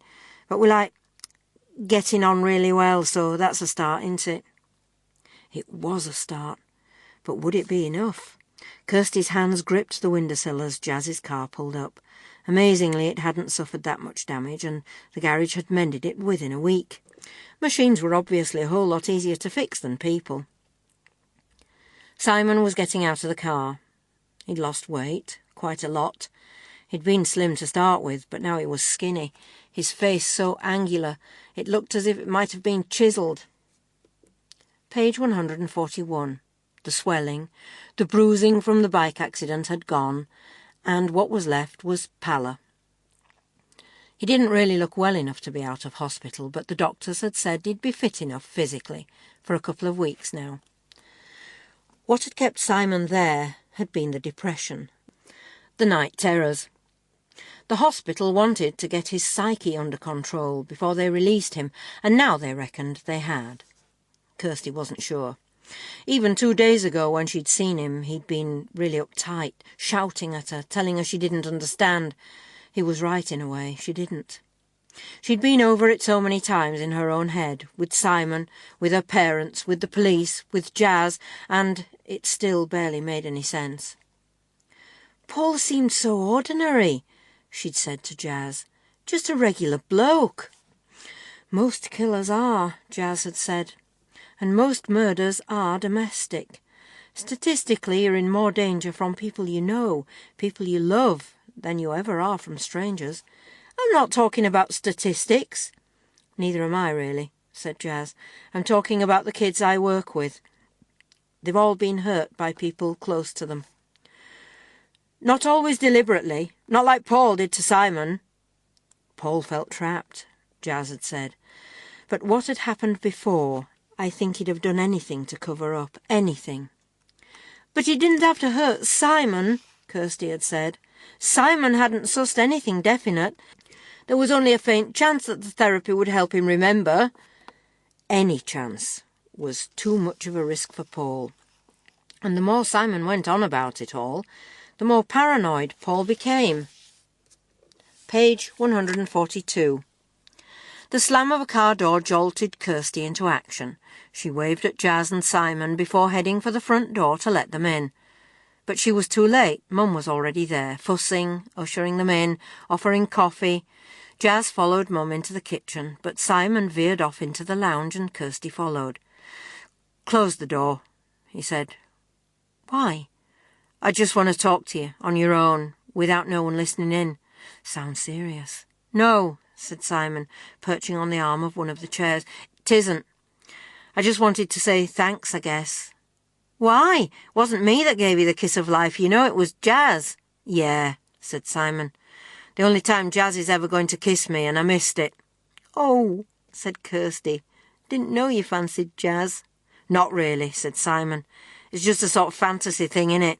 So don't go telling her or nothing. Anyway, don't change the subject. I was trying to talk about you, to say thanks and sorry and stuff."